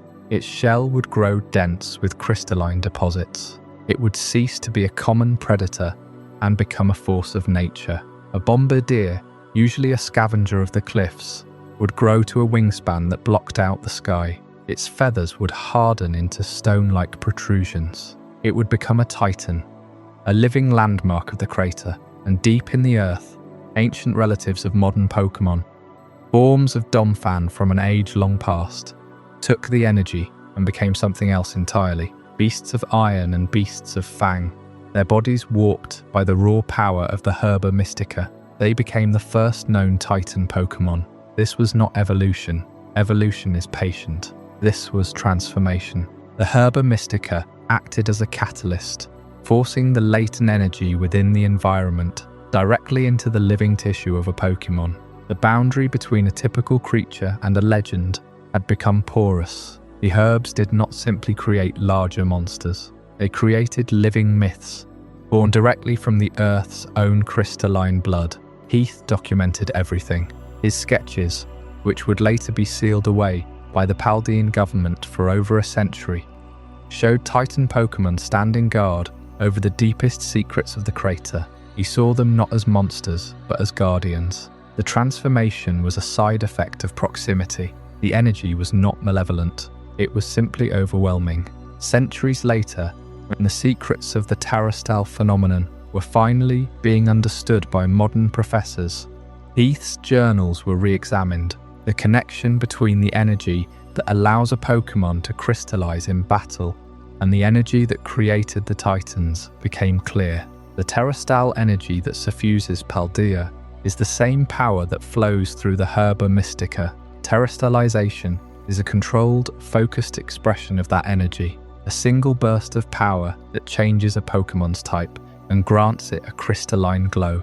The Titan transformation is what happens when that control is lost. When the energy is consumed raw, in bulk, directly from the source, it floods the system, breaks down the normal limits of biology, and remakes the Pokémon in the image of the crater itself. This leads to a question that has haunted every expedition, every historian, every scholar who has studied the fall of the Paldean Empire. What is Area Zero? Is it a place of miracles, where life can be pushed beyond its evolutionary limits to become something greater? Is it a distortion in the natural order, a trap that transforms everything that touches it into a guard for its own secrets? Or is it a consequence of something far older, a wound in the world, 1,000,000 years old, that never truly healed? A place where the raw creative energy of the planet still seeps through.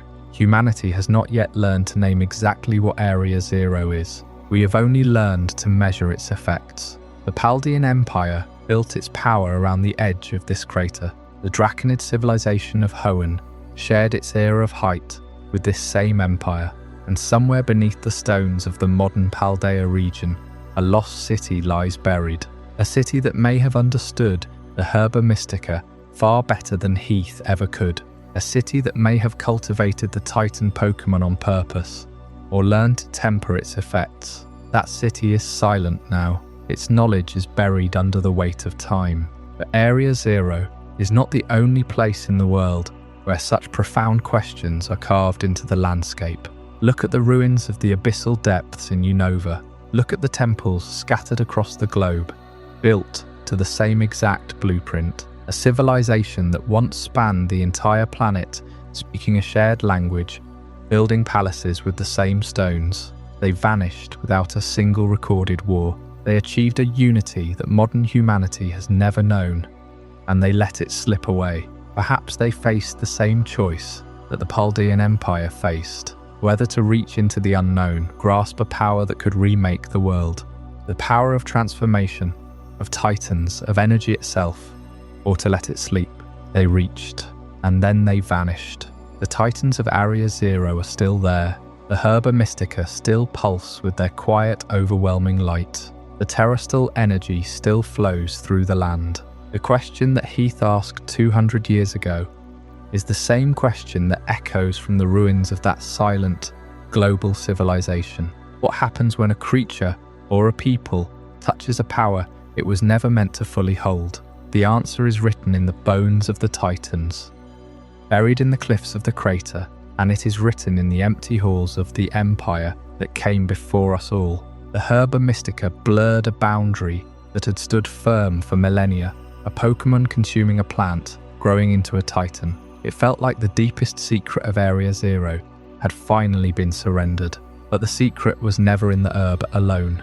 The herb was a catalyst. The real agent of transformation was the environment itself, the light that permeated every layer of the crater, the crystals that coated the walls of the deepest chasms. This is what Heath truly documented, not just guardians, but the mechanism that made their existence possible, the Terastal phenomenon, a force that would redefine Paldea from a forgotten, dangerous frontier into the center of a new scientific age. When you stand in Mesagoza today, the crystal motif is inescapable. The Academy Tower reflects the light of the crater. The Gym Challenge incorporates the phenomenon as a fundamental rule of competition. Terra Orbs are standard equipment. The entire curriculum is built around understanding this light. The mystery of Area Zero became the foundation of Paldean identity. It reshaped modern Paldea entirely. To trace the path from the crater's mysteries to this modern, crystalline society, you have to understand the allure of impossible power. The ancient Paldean Empire sought this same energy. They built their cities, their temples, their entire civilization around the crater. Archaeologists have found structures near the rim that suggest ritual and deep reverence. The ruins speak of a people who tapped into the same current. They felt the same hum beneath the earth. They were drawn by the same promise, a power that could transcend the ordinary laws of nature. The modern researchers of the Academy stand in their exact footsteps. The equipment is newer, the understanding is deeper, but the ambition is the same shape, to grasp the light and force it to answer. to make the impossible possible. Science has done what science does. It has catalogued the phenomenon with astonishing accuracy. We understand the terror orb. We understand the transformation.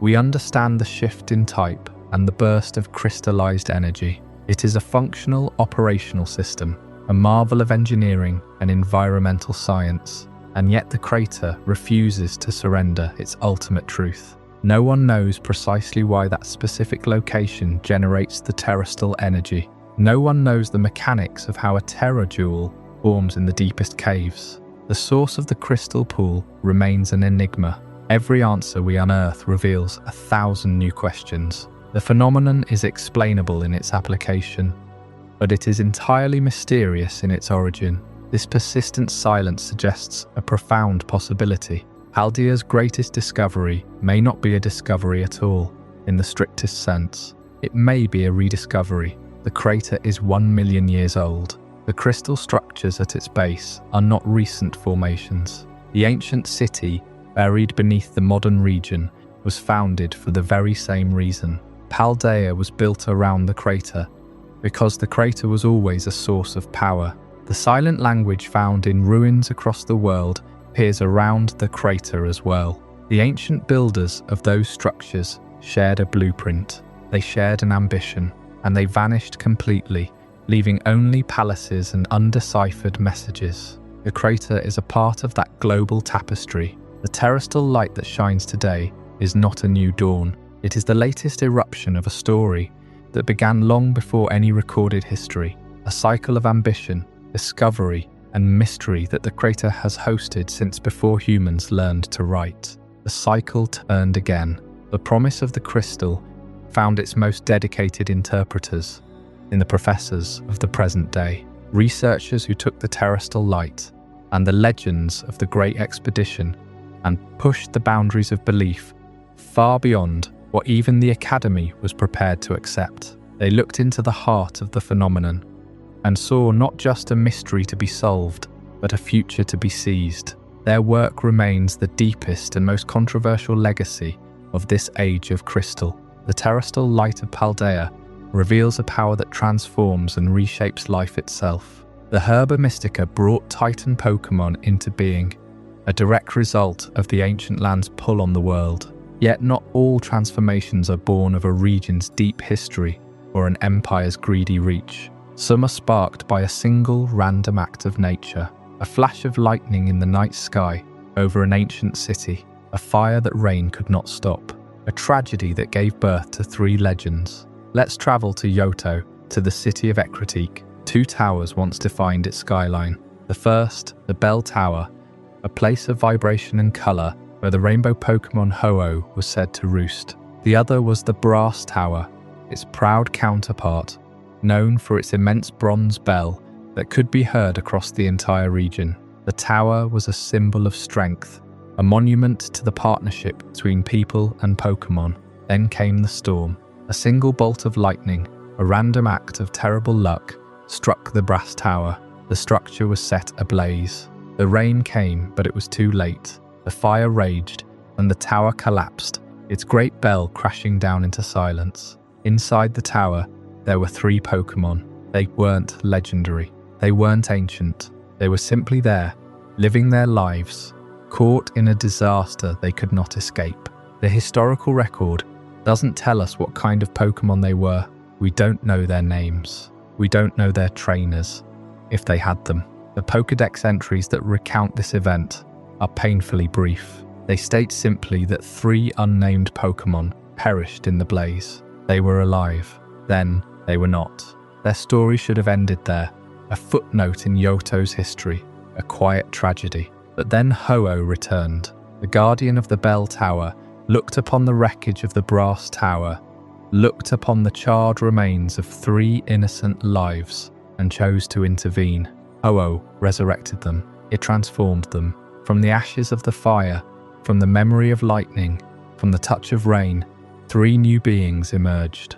Raikou, the embodiment of the thunderbolt that struck the tower. Entei, the heart of the fire that consumed it. Suicune, the spirit of the rain that fell upon its ruins. They were given power beyond measure, made into legendary guardians, set loose upon the world to roam for all time. But the true tragedy, the part of the story that makes this so much more than a simple origin myth, is what they lost. In the moment of their resurrection, their old selves were erased. 3 beings died in that fire. They were not the legendaries we know today. They were something else, something ordinary. And in their resurrection, that ordinariness was stripped away. They were changed forever. They became forces of nature, but their original identities were lost to history. We can never know them. Their hopes, their fears, their bonds, their everyday lives. All of it is gone. Ho-Oh created something beautiful and powerful, but it did so by destroying the ordinary, unnamed lives that came before.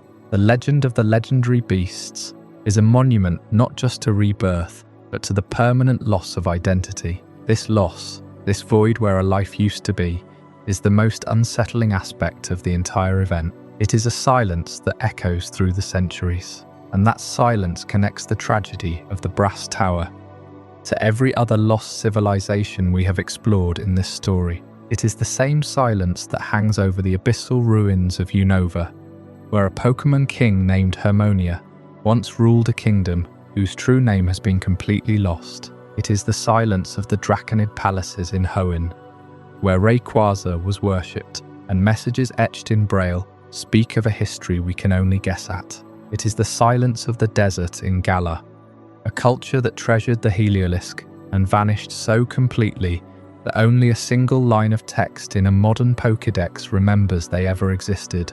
Their names, their faces, their stories, all washed away by time.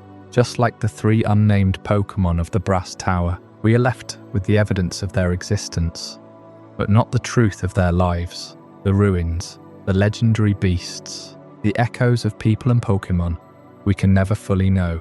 It is in that silence, in that space where the complete story should be, that the unsolved mystery of Pokémon's lost civilizations truly lives. The fire that struck the Brass Tower created life from death. Lightning struck, 3 Pokémon burned, and from their ashes came 3 legendary beasts. Not every ancient tragedy yields such luminous results. Sometimes the fire leaves nothing behind but ghosts and sand. In Unova, a kingdom was swallowed not by water, and not by war, but by the very sun it worshipped. The relic castle, buried deep in the heart of the desert resort, was once the capital of a thriving civilization, a people whose existence was built entirely around a single Pokémon. Their guardian was Volcarona, a moth of such intense heat and brilliant light that when the true sun was blocked by ancient volcanic eruptions, it became their surrogate daystar. They revered it as a deity. They wove their culture around its fire, their kings seeking its power. But a creature of such immense energy does not grant power without consequence. What happened next was not a slow decline or an invasion by a rival kingdom. It was an instant ending. Volcarona's flames, once a source of life, became a sea of fire that consumed the entire kingdom. The people, their temples, their homes, their entire world was erased in a single catastrophic outpouring of solar fury. The desert sands drifted in to cover the ashes, burying the castle and its culture beneath dune after dune. But this is not the end of the story. The souls of those who perished did not find peace. The grief and trauma of their sudden annihilation was so profound that their spirits crystallized into a new form of life, Yamask. Each one clutches a mask that was its face in its former human existence. They wander the crumbling corridors of the relic castle, weeping as they gaze upon the remnants of the civilization they once belonged to. The victims of Volcarona did not simply die, they became living memorials, cursed to remember the world that burned around them. This paints Volcarona in a chillingly dualistic light. It is typically depicted as a benevolent sun, the warm moth that quells the darkness of a volcanic winter. The Volcarona we can encounter today is not a destroyer of worlds, but the legend makes it clear that this species operates on a scale beyond our ordinary understanding. Volcarona is a force of nature, and nature is neither moral nor intentional. The civilization that worshipped the sun was destroyed by the sun. Volcarona was not malevolent. It was simply too powerful for the fragile people who relied on its light. It became the instrument of their complete erasure. How much of this story is folklore, a myth told to explain the weeping ghosts in the sand, and how much was deliberately buried? When a civilization collapses, survivors typically tell the tale. But if every soul was transformed into a weeping Yamask who was left to write the history, the castle itself was buried so deep that only the relic passage hints at its true scale. The sand is an excellent keeper of secrets. The Yamask are the only witnesses. They carry the masks of their old faces. They remember, but they cannot speak. This is the legacy of Unova's buried kingdom, a civilization ended by the fire it cherished. Its people immortalized as spectres carrying the faces of the dead. But this specific tragedy, this link between a ghost and a single face, is just one piece of a much larger pattern. Yamask remembers. But elsewhere in the Pokémon world, entire civilizations have vanished, without leaving a single conscious spectre behind.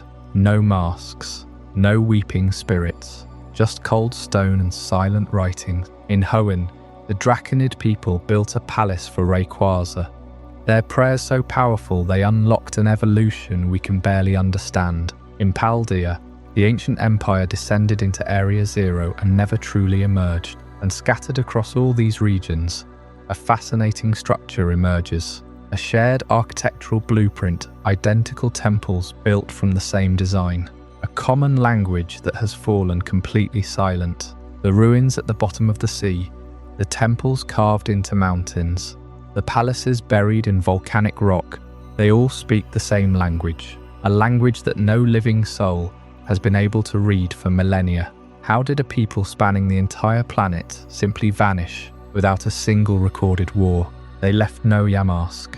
They left no ghosts. They left only buildings full of perfectly preserved, perfectly silent words. It is the greatest void in the recorded history of the Pokémon world. A civilization so vast it touched every corner of the globe, and yet completely gone. It is the silence that waits beneath every ruined stone.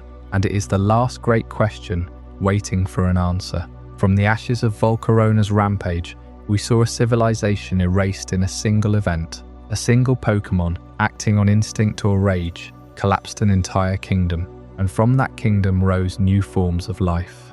Yamask, born from the souls of the dead, a direct link between a catastrophe and its aftermath. But Volcarona is not the only force of nature to have rewritten the history of a land. If we gather the recurring signs left behind in the ruins of the Pokémon world, a pattern begins to emerge. Meteor impacts. The one that formed the great crater of Paldea, roughly 1 million years ago. The one that brought Eternatus to Galar during the darkest day. Divine battles. The conflict in ancient Sinnoh between the hero and Arceus, fought with 10 noble Pokémon. The result completely lost to time. Drowned kingdoms. The abyssal ruins of Unova, resting 3,000 years underwater, ruled by a Pokémon king named Hermonia, sealed temples. The shrines built to contain ancient forces. The chambers built for the Regis, their doors only opened by a language not spoken by modern humans.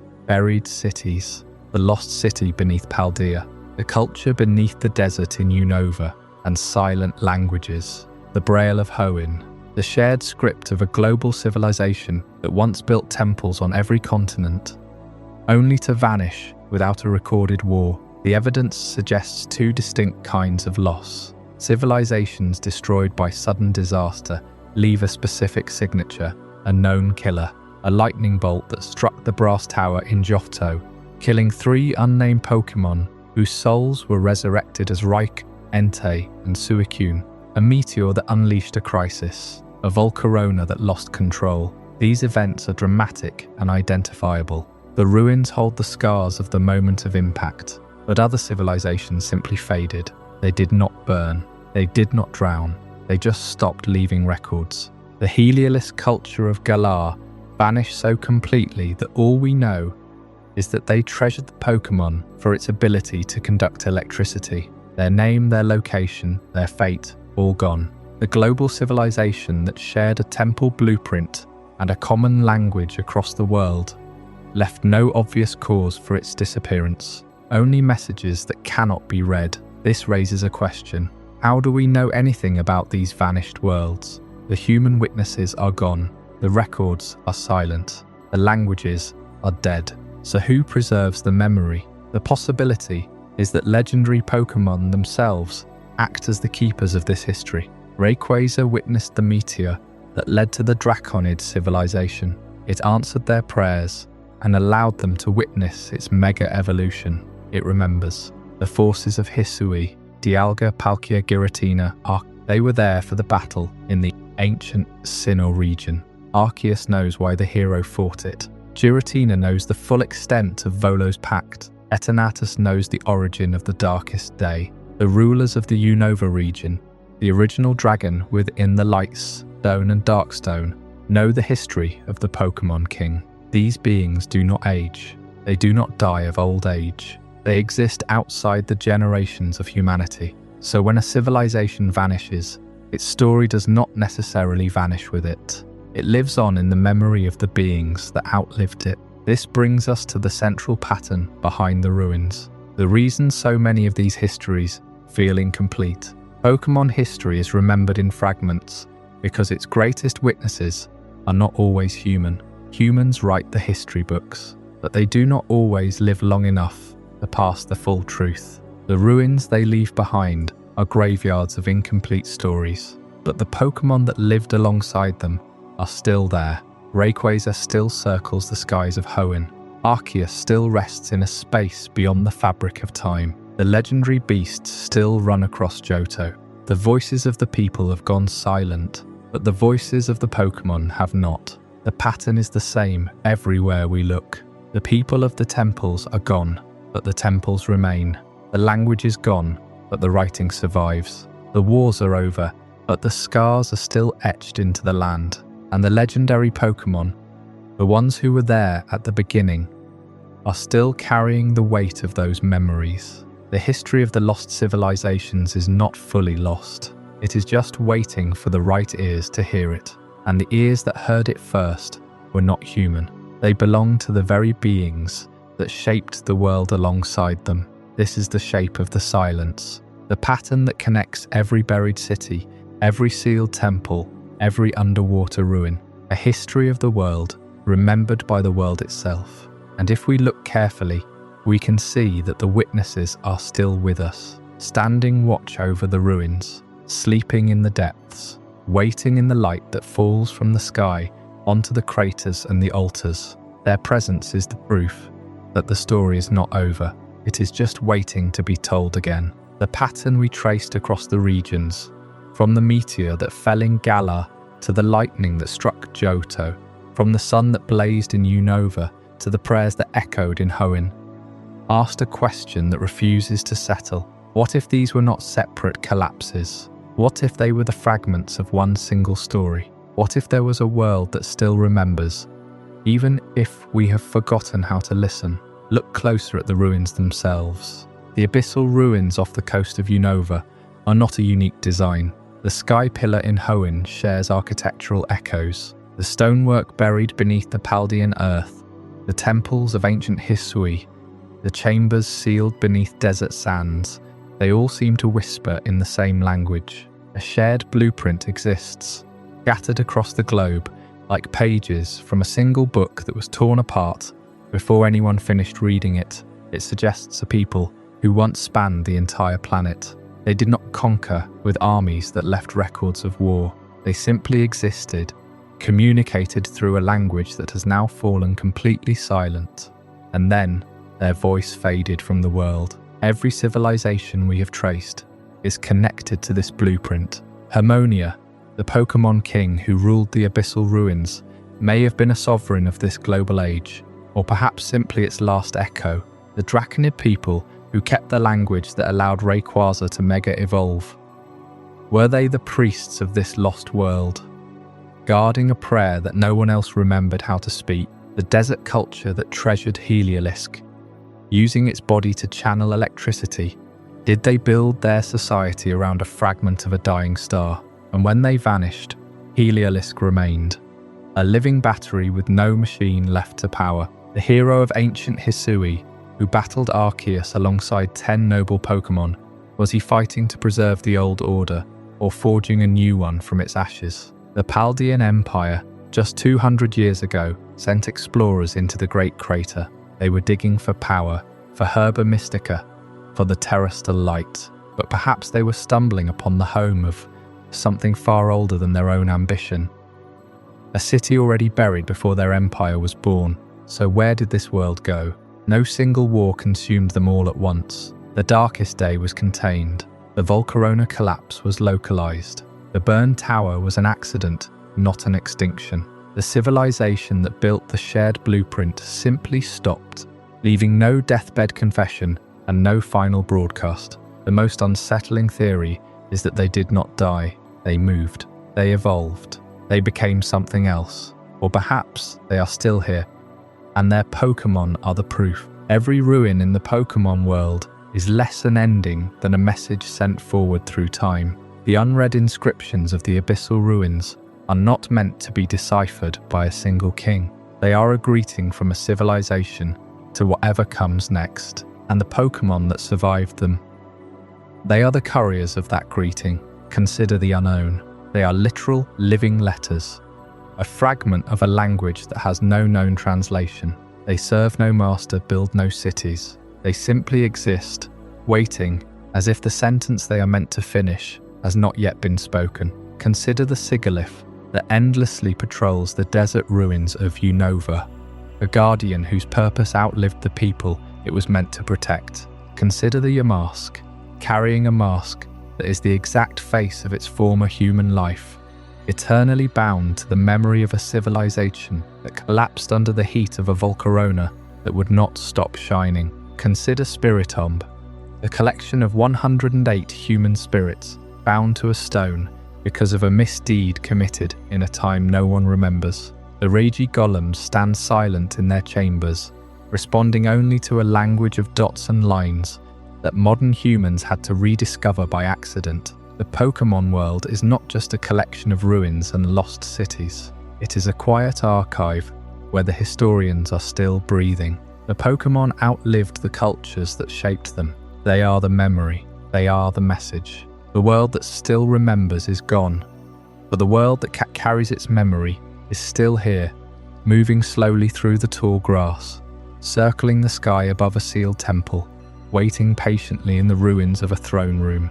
Hermonia's throne sits empty. The Draconid's prayers for Rayquaza have fallen silent. The desert culture's Heliolisk still basks in a sun its masters will never see again. The hero of Hisui's battle with Arceus is completely lost to time. The Paldean Empire's deepest secrets lie buried in a crater older than humanity. None of these stories are closed.